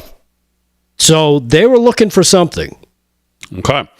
Let me go to number 2 because I can't do number 1 because Delgado already did it, of course, because he didn't let me do the rest of the list without jumping in. There we go. Number 2.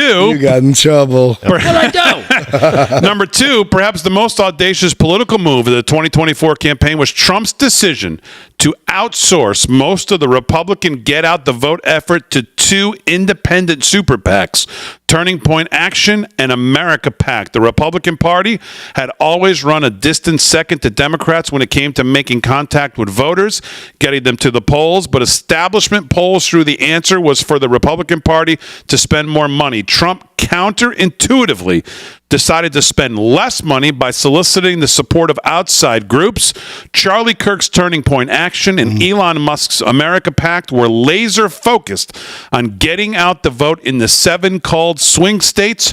The fact that Trump won all 7 demonstrates just how successful that new strategy proved to be. Without a doubt.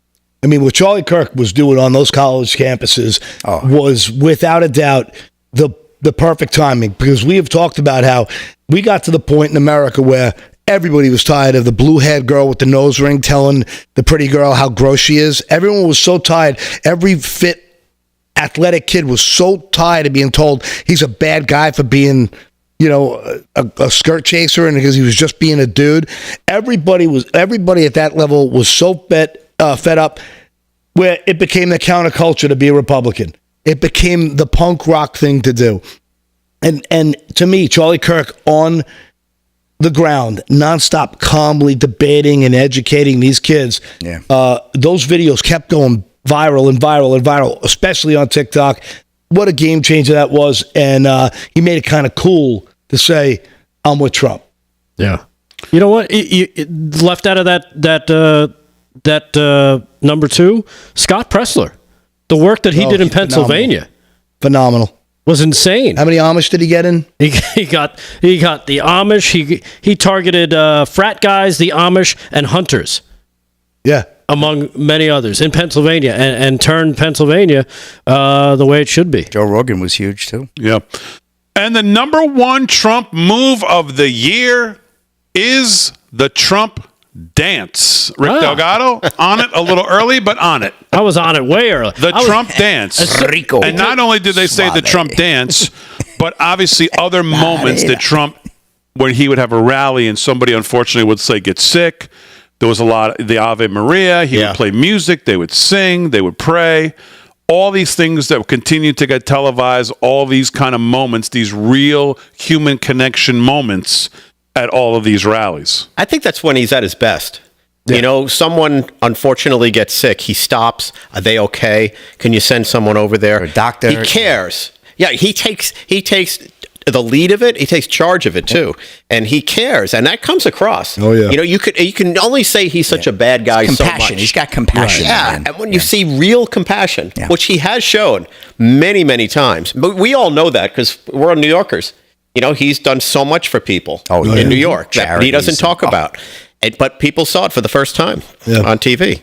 Then they got to dance. All right, we'll do some other news that's happened today. Speaker Mike Johnson, he had a good day today. He's got to be feeling pretty good about his position to be speaker again. We'll talk about that. We'll also talk about something going on at the, at Treasury. Don't do that. And it involves China. That could totally be misconstrued. We'll talk about that coming up.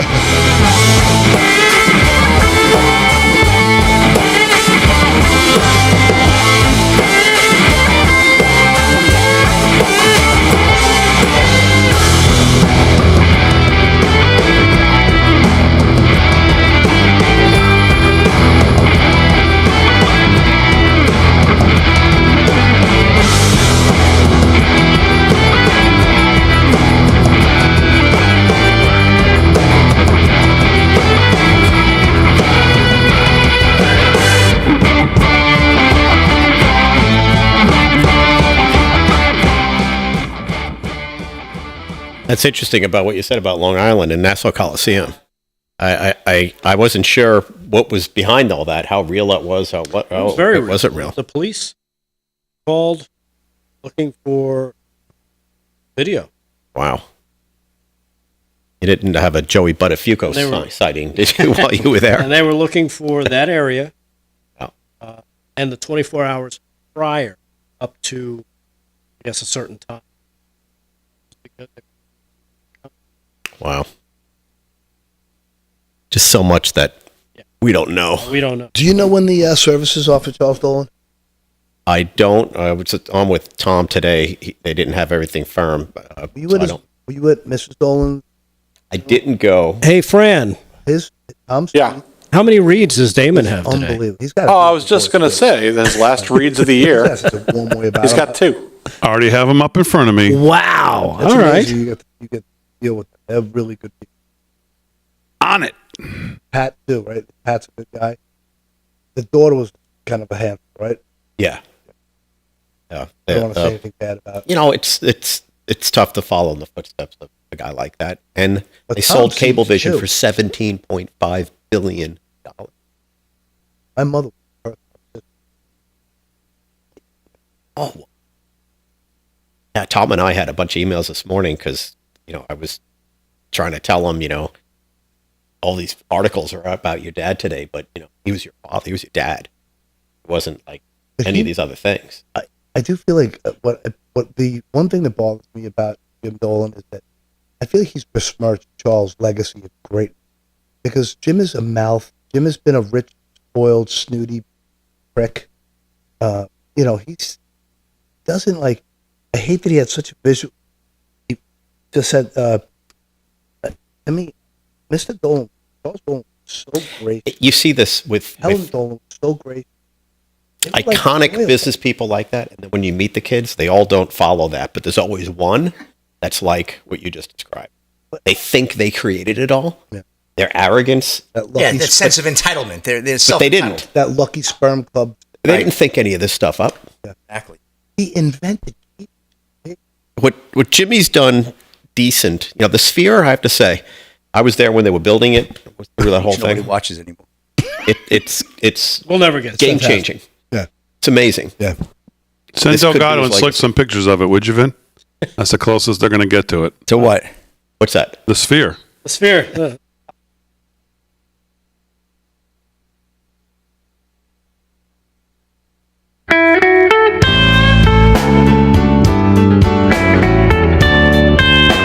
I'll sound like the blues. 17 past the hour. Let me talk to you about our friends over at Birch Gold. Increased tariffs on our trade partners, tax cuts, regulation changes. It's time to learn why gold is still a viable diversification tactic now more than ever. Birch Gold, the only gold company that you need to trust, is releasing their ultimate guide for gold in the Trump era with a foreword written by Donald Trump Jr. To get your free copy along with Birch Gold's free information kit on gold, text the word America to the number 989898. Here's the facts. The national debt continues to increase. The interest payments on the national debt continue to increase as well. Gold is still your hedge against a weakened dollar. And Birch Gold is still the company you trust to help convert an existing IRA or 401k into a tax-sheltered IRA in gold. Text America to 989898 and get your free copy of the ultimate guide for gold in the Trump era. There's no obligation, only information. Birch Gold has an A+ rating with the Better Business Bureau, thousands of satisfied customers, countless 5-star reviews. You too can trust Birch Gold. Text America to the number 989898. Do it today. Well, it's a new day in America and a new administration in Washington, D.C. There's a lot of excitement and optimism about the future, but the reality is there's still a lot of work to do, especially when it comes to fixing our broken healthcare system. The truth is that the forces that are responsible for breaking our healthcare system aren't going away. The challenges our system faces won't disappear overnight. Now more than ever, you need to be prepared. And of course, that's where the Wellness Company comes in. You know the Wellness Company. Their doctors are medical professionals that you can trust. And their line of prescription medical kits are the gold standard when it comes to keeping you safe and healthy. Whether it's the medical emergency kit, the contagion kit, the first aid kit, or the travel kit, these prescription kits contain an assortment of life-saving medications and guidebooks to assist in the proper use of all medications. From flu to strep throat, from COVID to bird flu, from a trip to the beach to a trip overseas, the Wellness Company has a prescription kit designed to keep you and your family safe. Make America healthy again starts at home. Do your part. Protect the health of you and your family. Go to twc.health/voice, twc.health/voice today and order. That's twc.health/voice. Use promo code VOICE to save an additional 10%. All right, 19 past the hour, live from Studio 6B on a Monday, December 30th, wrapping the year up, final show of the year. Let's do some news. News is brought to you by Freedom Force Nutrition, available over at livefromstudio6b.com. 15% off right there on the homepage. Rick Delgado's got the news. Delgado, what's going on? All right. Well, for the final time this year, Damon, there is so much going on right there, Aaron. First off, I've got a message from one of our pals, Michael Curtis, sending a very happy New Year's message from Bama. He writes here, Happy New Year's to you, your family, and all of the LFS6B crew. Love you guys. Let's rock 2025 and do some big things. The big MC sending that. So Michael Curtis, friend of the show. Yes. Love Michael Curtis. Thanks very much. Yeah, Happy New Year to you and your beautiful family as well. Yeah, from Bama. He's a sweetheart. Check it in. In terms of things that are going on around the country, man, oh man, did you see this one? Well, I heard you guys talking about it as well. Talking about the Chinese state-sponsored hacker that broke into the U.S. Treasury Department systems, accessing employee workstations and some unclassified documents. According to American officials, they said earlier today the breach occurred. How could that be, Delgado? I thought the adults were back in charge. We were told 4 years ago. We were. Oh, okay. But the adults all have Chinese friends, and they give them out their passwords. The breach occurred in early December, was made public in a letter penned by the Treasury Department to lawmakers, notifying them of the incident. The U.S. Treasury agency, 1234 is the password. Put a 9er in there, too, if you could. The U.S. agency characterized the breach as a major incident and said it had been working with the FBI and other agencies to investigate the impact. A spokesman for the Chinese embassy in D.C. told the BBC that the accusation is part of a smear attack and was made without any factual basis except the fact of all the Chinese stuff that they left behind. Let me add to that for a second, if I might, because it's a huge story. Kind of a big deal. It's huge. I work closely with a group. They're called Black Ops Partners. They are cybersecurity freelance guys. They deal with our governments all the time. I know the CEO there very well. World War III. They call World War III this cyber attack from China. They not only say it's going to happen, it's happening. We are in it. They are attacking left and right, our institutions and our infrastructure. Case in point to the story that Rick just brought up. This is the reality. It's not happening next year. It's not happening in 6 months. It's happening right now. That's their biggest fear. Well, it's been happening. Yeah. It has been happening. In epic seen ways power now. grids attacked. Treasury Department? What's next? Right, but this is what happens when you put people in charge who are more interested in DEI and all of these other things, and you look at the people in charge. This is what happens. You know, this is what when you get out of Afghanistan the way we did. When I say the adults are back in charge, well, we see what the adults have done for 4 years. We see what they've considered adults. When you put Rachel Levine here, and you put Sam Brinton there, and you put Pete Buttigieg here, and you put Kamala Harris there, and it's just incompetence. This is what happens. That's exactly right. This is what you Don't forget the corruption. Incompetence with greedy Of course, corruption. it's all because this is all the uniparty on display, right? It's crazy. All right, what else, Delgado? So, let's see. Another thing, I know you're going to be very excited about this story there, Damon. Trump gives Speaker Johnson complete and total endorsement ahead of speakership fight. Sure.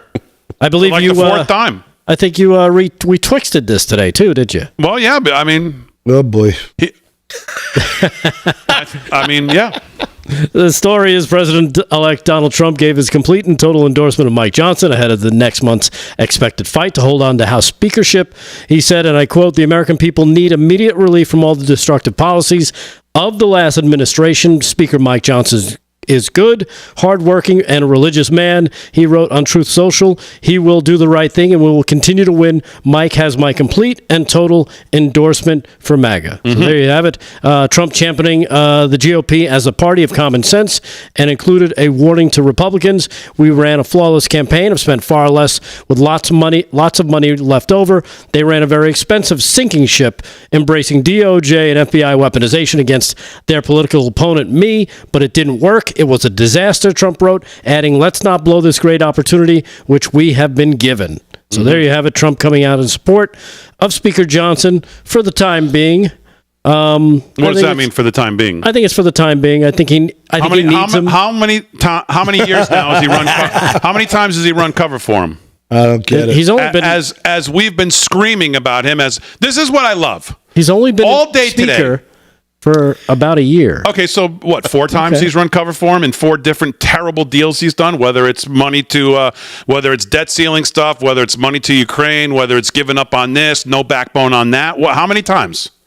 Plenty more than Johnson has deserved. Oh yeah, just like he did with Paul Ryan. Paul Ryan had his full endorsement too. How'd that work out? I think this will probably work out about the same. Oh, that's a little rough. No. I mean, it's Paul Ryan. It's not rough. I think it's going to be the same. It's not rough at all. I think it'll be about the same. What lets you think Mike Johnson's going to be any better? Has he been better? No. Well, do you think he's going to be better? I think he might get. I think he will be forced to be better now. I do too. I because think Trump is now in charge. I'm not a Johnson fan, and I did not like Paul Ryan either. These are rhinos. Absolutely. However, and I think you and I were talking about this a little earlier, the process to replace Johnson in this critical time frame is risky. Yeah. It might be worth the risk, but it's risky. And I think that's where Trump's coming from. And I think you're right, temporary. Because he 6 months from now, he might just they still have the same margin 6 months from now that they have now. But they need someone in place. Yeah, and a fight now could derail everything he wants to do in the first 6 months. It's a tough one, man. Sounds like the same excuses for the debt ceiling. Well, we got to raise it because now it's going to be. Well, we got to give in on this now because sounds like typical Republican analysis to me. Bite your tongue.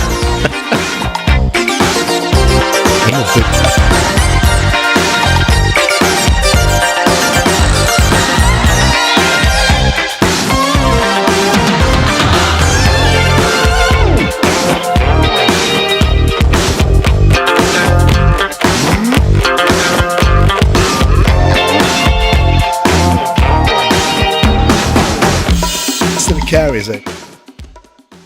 The guy told me that the highlight of his year was when I said something about his wife guessed my shoes.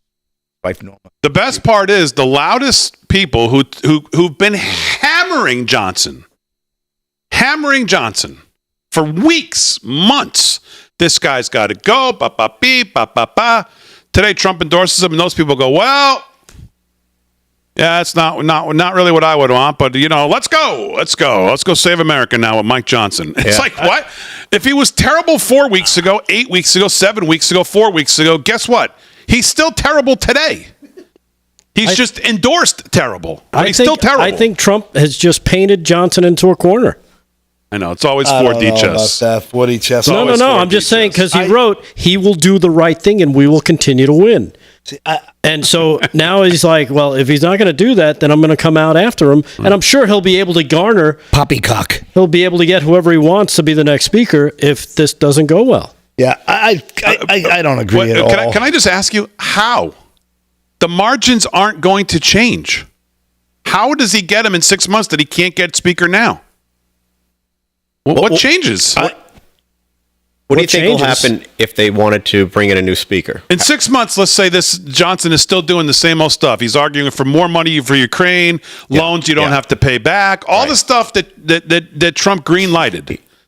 Okay, we go through another budget thing, the debt ceiling gets raised, whatever it is. In 6 months, Trump decides, this guy sucks. How does he get a new speaker in 6 months that he can't get right now?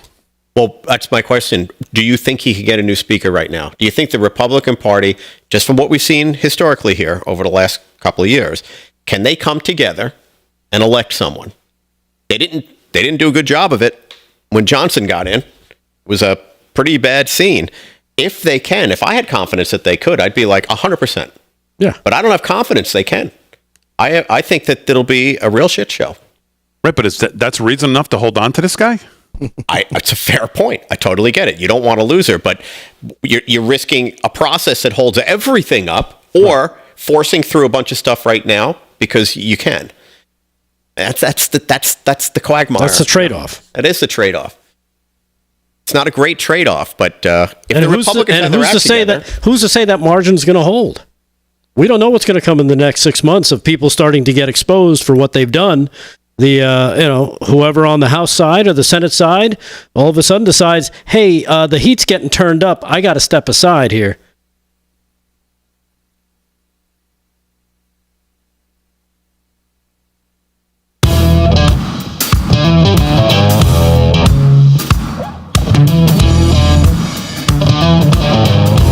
Our live from Studio 6B, 30 minutes past the hour. Scott Jennings was asked about Trump's endorsement of Mike Johnson on CNN, and I think that maybe this argument goes to a little bit, Vin, of what you said. Here's Scott Jennings from today.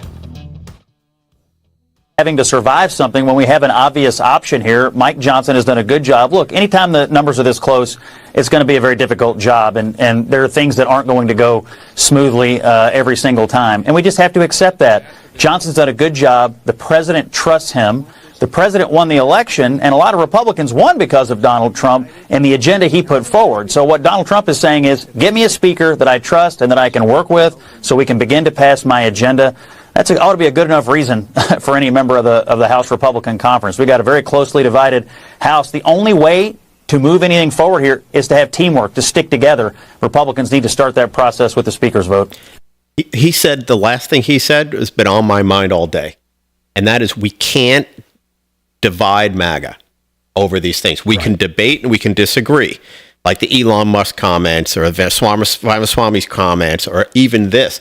We can't let these divide the movement. 100%. We can discuss them, and what we should be doing is what we're doing right here.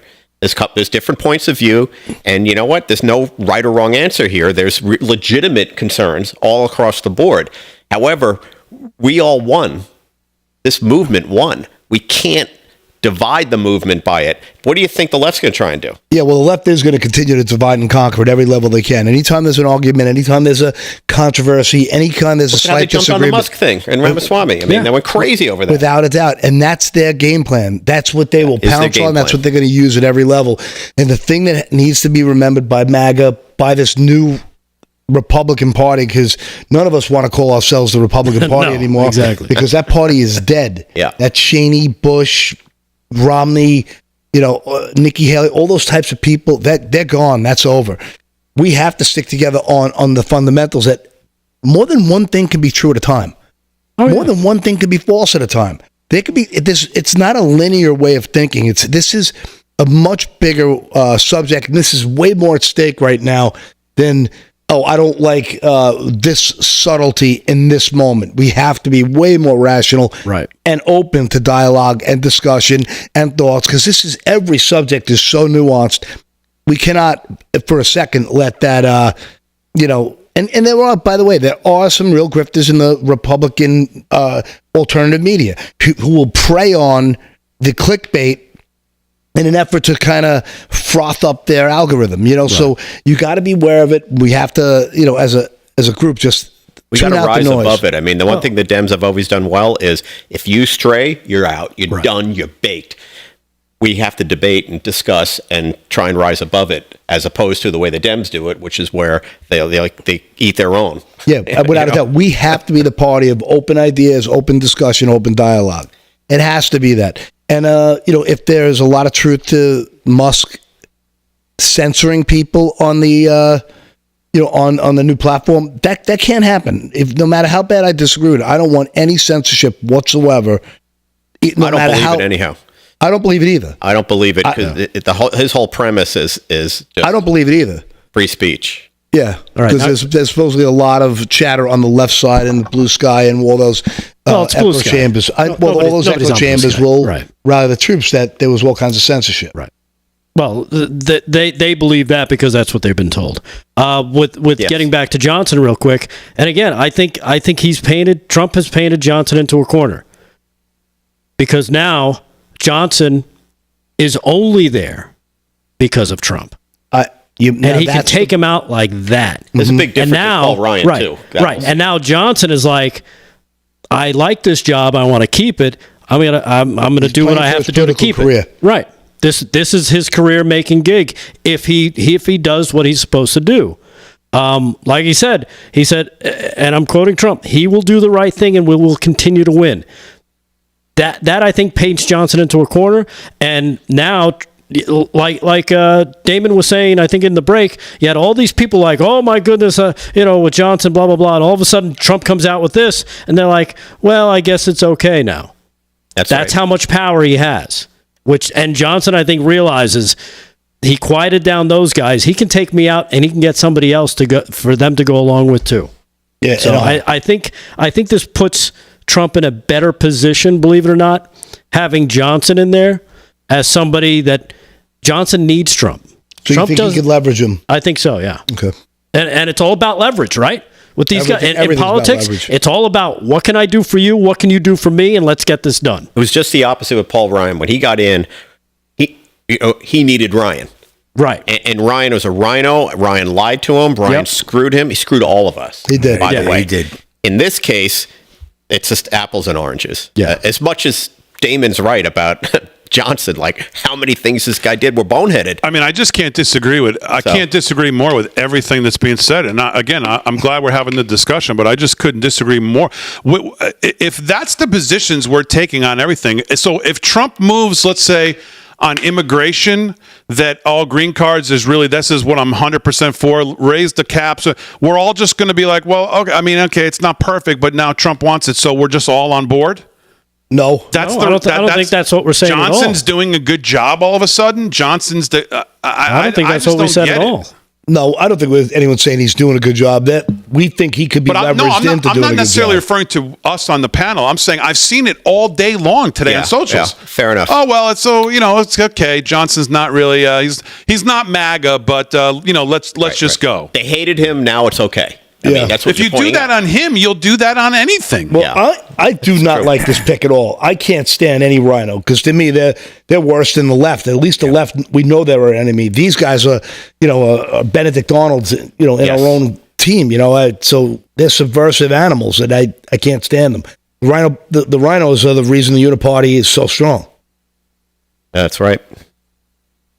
All right. Anything else in the news, Delgado, that's out there today besides Johnson? Obviously, that was big news. The hack on China was big news. Anything else today? We'll get to a little Jimmy. I'll get to a little bit of what I want to say in the Jimmy Carter thing.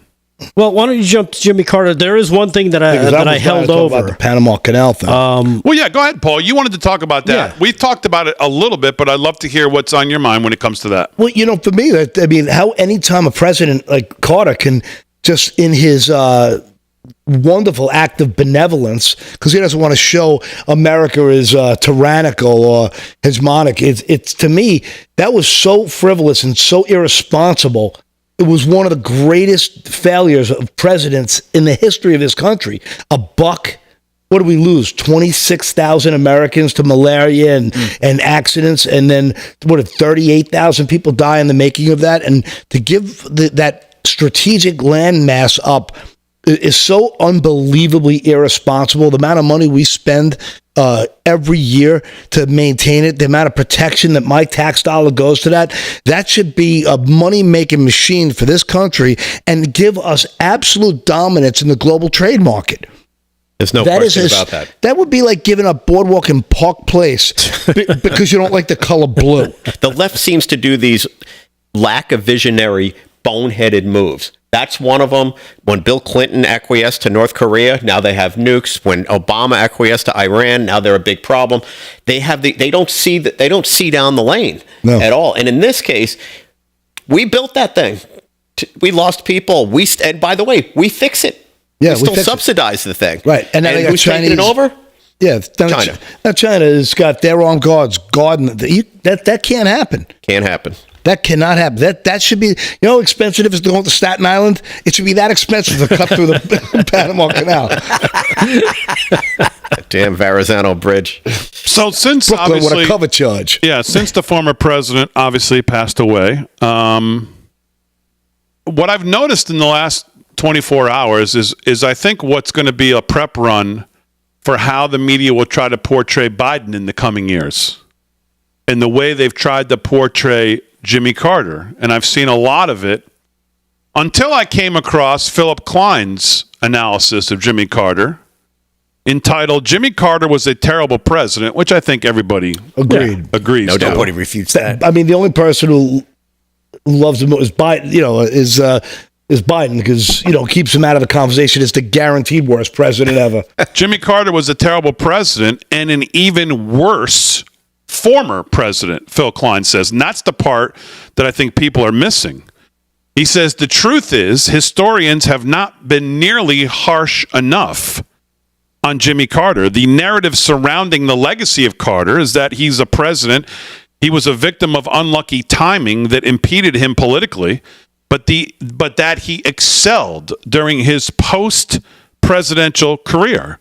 The reality is he was a terrible president, and he was even a worse former president. Carter's true legacy is one of economic misery at home and embarrassment on the world stage. He left the country in its weakest position of the post-World War II era. After being booted out of office in landslide fashion, the self-described citizen of the world spent the rest of his life meddling in U.S. foreign policy and working against the United States and its allies in a manner that could fairly be described as treasonous. His obsessive hatred of Israel and pompous belief that only he could forge Middle East peace led him to befriend terrorists and lash out at American Jews who criticized him. A former governor of Georgia who had zero charisma and national name recognition when he began campaigning for president, Carter ended up in the White House as a total fluke. He presented an image as an honest, moderate, humble, Southern evangelist Christian outsider, an antidote to the corruption of the Watergate era. He also benefited from the vulnerabilities of the sitting president, Gerald Ford. Once in office, though, as an unlikely president, Carter spent his one and only term showing the American people and the rest of the world that he was not up to the job. And then Philip Klein goes through all of the inflation, everything that went on in the Carter years. But when he really brings up Carter's weakness on the world stage and what he did to undermine Israel, even worse than what Biden has done in 4 years, I think that's where people don't necessarily remember how much he worked against Israel, embraced terrorists at the time, and he gets this pass because people just think of him as this, this guy who was building houses. Habitat for Humanity. I am so glad you read this. It was all day. I'm sorry the guy passed away. Yeah, rest in peace. 100 years is great. That's a good deal. Let's leave it at that. But the reality is, when you think about it, and I've been thinking about this all day, because all I've seen all day is this commentary, just like you were explaining, is happening. And this article absolutely nails it. He was a horrible president, and he was even a worse post-president. I remember things he was meddling in when Reagan got in, and both Bushes, and so on and so forth. And even now, with Obama and assisting him with some of this crazy Iran stuff that he was trying to do, this is a terrible, terrible president and post-president. Sure, we're mourning his death. He was a president. He deserves some respect. He was president of the United States. But at the end of the day, he was an absolute disaster. You think about his relationship with Ted Turner, that communist who hated America. Those two guys were always subversive towards America. We can talk about that a whole show, too. He's to me, he's like the Queen. I don't really care. All right, we'll wrap it up for 2024 when we get back right after this. I remember. He cooks and he cleans? Is that what you're saying? Yeah.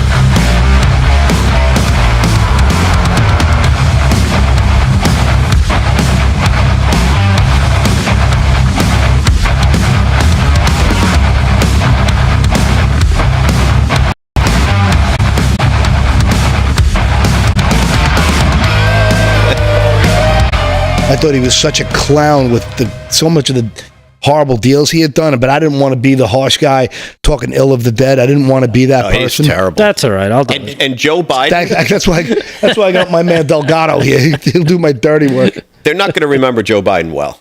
No way. I think it's going to be some real chum in the water. I think pretty so, soon, because a lot's going to come out on this guy. Yeah. It's going to be chum in the water, because if they don't bury him, by burying him, they're burying these bad deeds. That's what's going to happen with the media and the left. It's like, all right, we're going to eat our own again. Bury him. Fauci deals, all that. All of it. How about the bad deals with his brother and the Indians and like the Dakotas and stuff? I mean, they have so many criminal deals, the Biden family. Oh, God. It's insane how corrupt. Not to mention the money laundering going on with money into Ukraine with all these people. No one's even talked about that to the level it needs to be talked about. Yeah, and I mean, John Kerry was. How can we're on the break, right? He balls deep in all that. This stuff. This went back to 2002. I mean, they had their hands in that piggy bank, and they've been provoking a fight, and they knew exactly. When you're a lifelong politician, this is what you do. Yeah, unfortunately, not what you're supposed to do, but it's what you do. I mean, Jimmy Carter, they say always is Christian. I mean, Jimmy Carter once said that he believed if he ever met God, God would tell him that gay marriage was that he accepted it, that it was okay.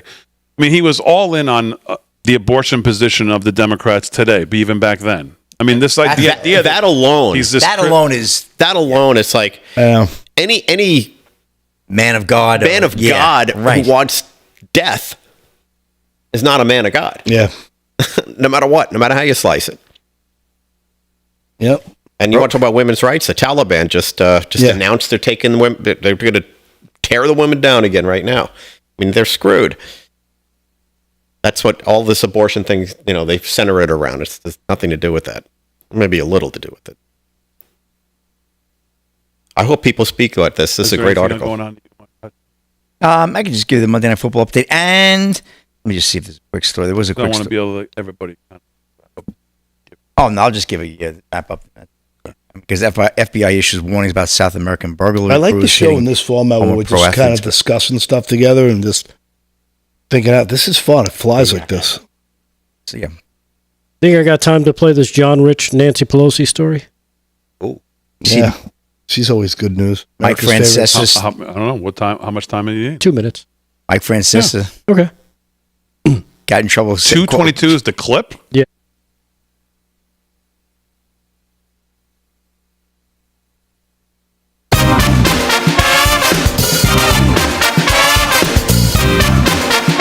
All right, 13 minutes till the hour. We'll wrap up 2024 in a second. But Delgado's got big news he wants to get to here.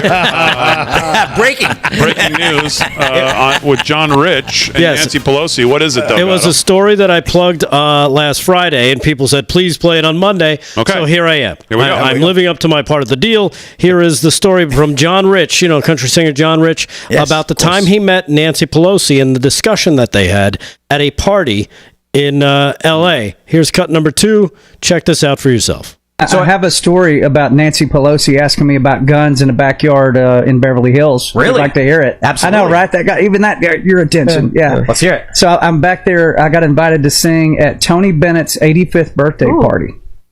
And I'm in the backyard of Ted Sarandos, the founder of Netflix. I'm in his backyard. There's John Travolta. Queen Latifah and I are bringing out the birthday cake. I mean, you can't make this up. I'm looking around this backyard going, I'm not supposed to be here, so I'm just going to have some fun. No, one of these things is not like the other. So I'm back there and I'm hanging out, and I see Nancy Pelosi over there starts making a beeline towards me. And I'll be honest, it was frightening. It was frightening. She's coming, and she walks right up to me. She doesn't say hello. She goes, "You seem like a reasonable person." I guess meaning for a guy in a cowboy hat and a handlebar mustache, because otherwise you wouldn't be at this backyard, right? You must be you seem like a reasonable person. I said, well, I appreciate that, Madam Speaker. She goes, can I ask you a question about guns? Uh-oh. I said, absolutely. Oh, yeah. So Vince Vaughn is standing there, and Vince leans in. Travolta's got his arms crossed. He's leaning in. Great, yeah. Everybody's leaning in. And Pelosi goes, now, I'm not a hunter, but I'm pretty sure that if I shot that first bullet at whatever I was hunting and I didn't hit it, it would run away. I go, that's correct. She goes, so why does anybody need more than 7 rounds, is what she said. Why does anybody need more than 7 rounds in their gun? And I held up my cell phone. I said, well, Madam Speaker, right now back in Nashville, Tennessee, I have a wife and I got a 3-year-old son and a 5-year-old son. And we live right in the middle of town. I said, now if she had called my phone right now and said, John, I hear footsteps coming up the stairs. I said, Madam Speaker, would you advise me to tell my wife to grab the one with 7 rounds or the one with 30 rounds? And her eyes kind of got big, and she said, is that the way you look at that? I said, yes, ma'am. She goes, well, it was nice to meet you, and then just walked off. But for a brief moment, this light bulb pops. I believe, first of all, they know that anyway. That's why they all have armed guards. Yeah. Yep. But I was able to, dead in her eye one time, say it's to protect our families. Of course, we don't need 30 rounds to hunt a deer, and there's nothing in the Second Amendment about hunting. There you have it. A little cool little story from John Rich about meeting former Speaker Nancy Pelosi. All right, and a D, let him discussion have on it. What? Okay. I thought it was a great little story. It was. I wish John had told us how many Balvini's in Nance was at the time she came over. That was a bladder control. Yeah. That would have made it a little more interesting, Was she too. traveling with her plastic surgeon? Yes.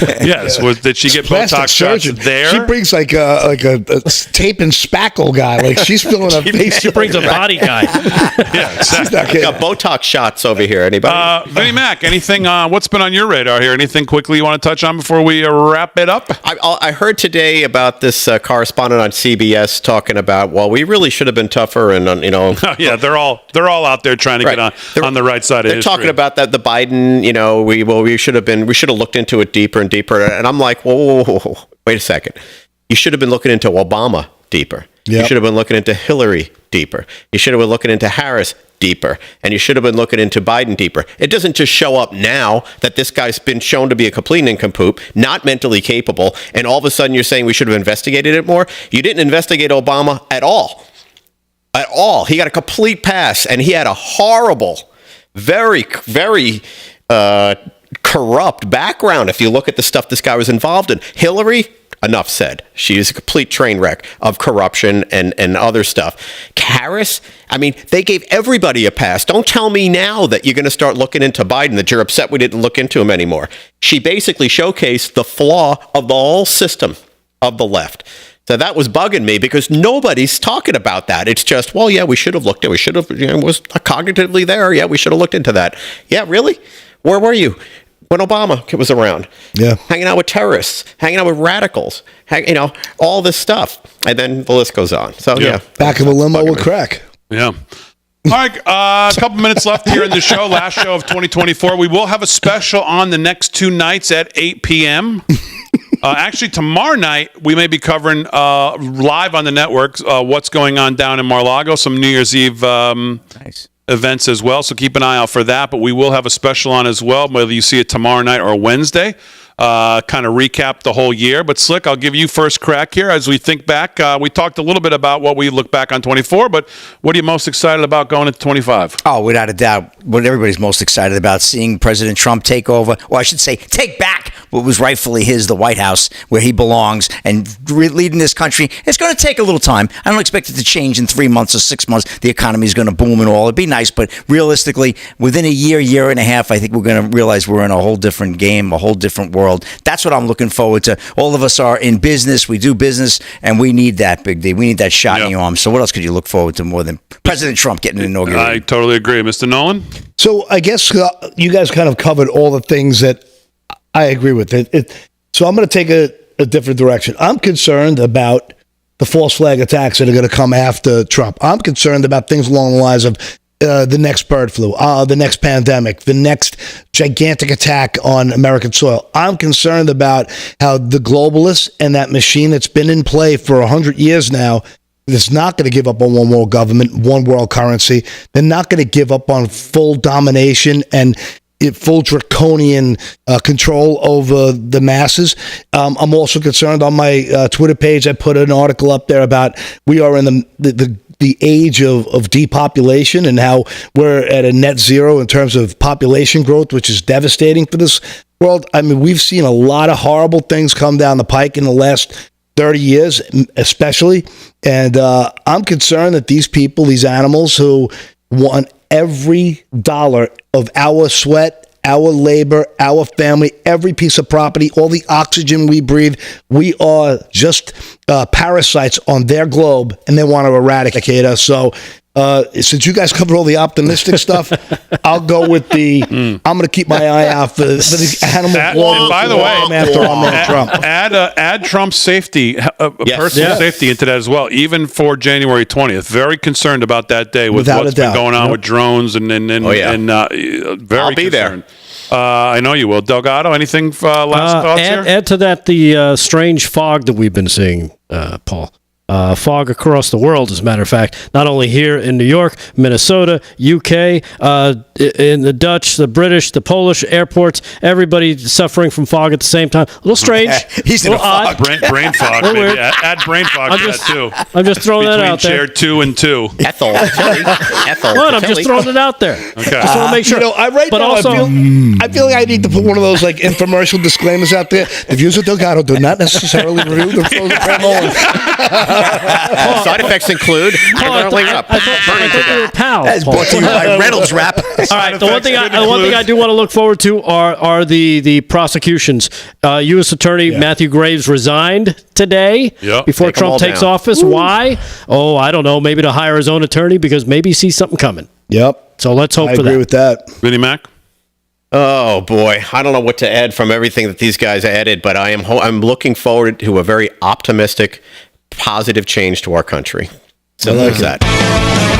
Well, the most important thing we can tell you is that from all of us up here, thank you for a fantastic 2024. It's been a record year for the show in many ways, numbers, everything, and it's all because of you, the Live from Studio 6B audience. We do it for you.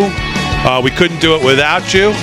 It is a family, and we appreciate you each and every night, all of you, for your stake in this show and what you put into it and how important it is to you, and we appreciate it. You are the same to us. Vinnie Mac, Rick Delgado, Paul Nolan, Slick Rick, Aaron, Fran, Harry on the Highway, Kevin Downey Jr., David Zier, to everybody who has put to this show this year. We can't thank you enough. Happy New Year, everybody. Stay safe out there.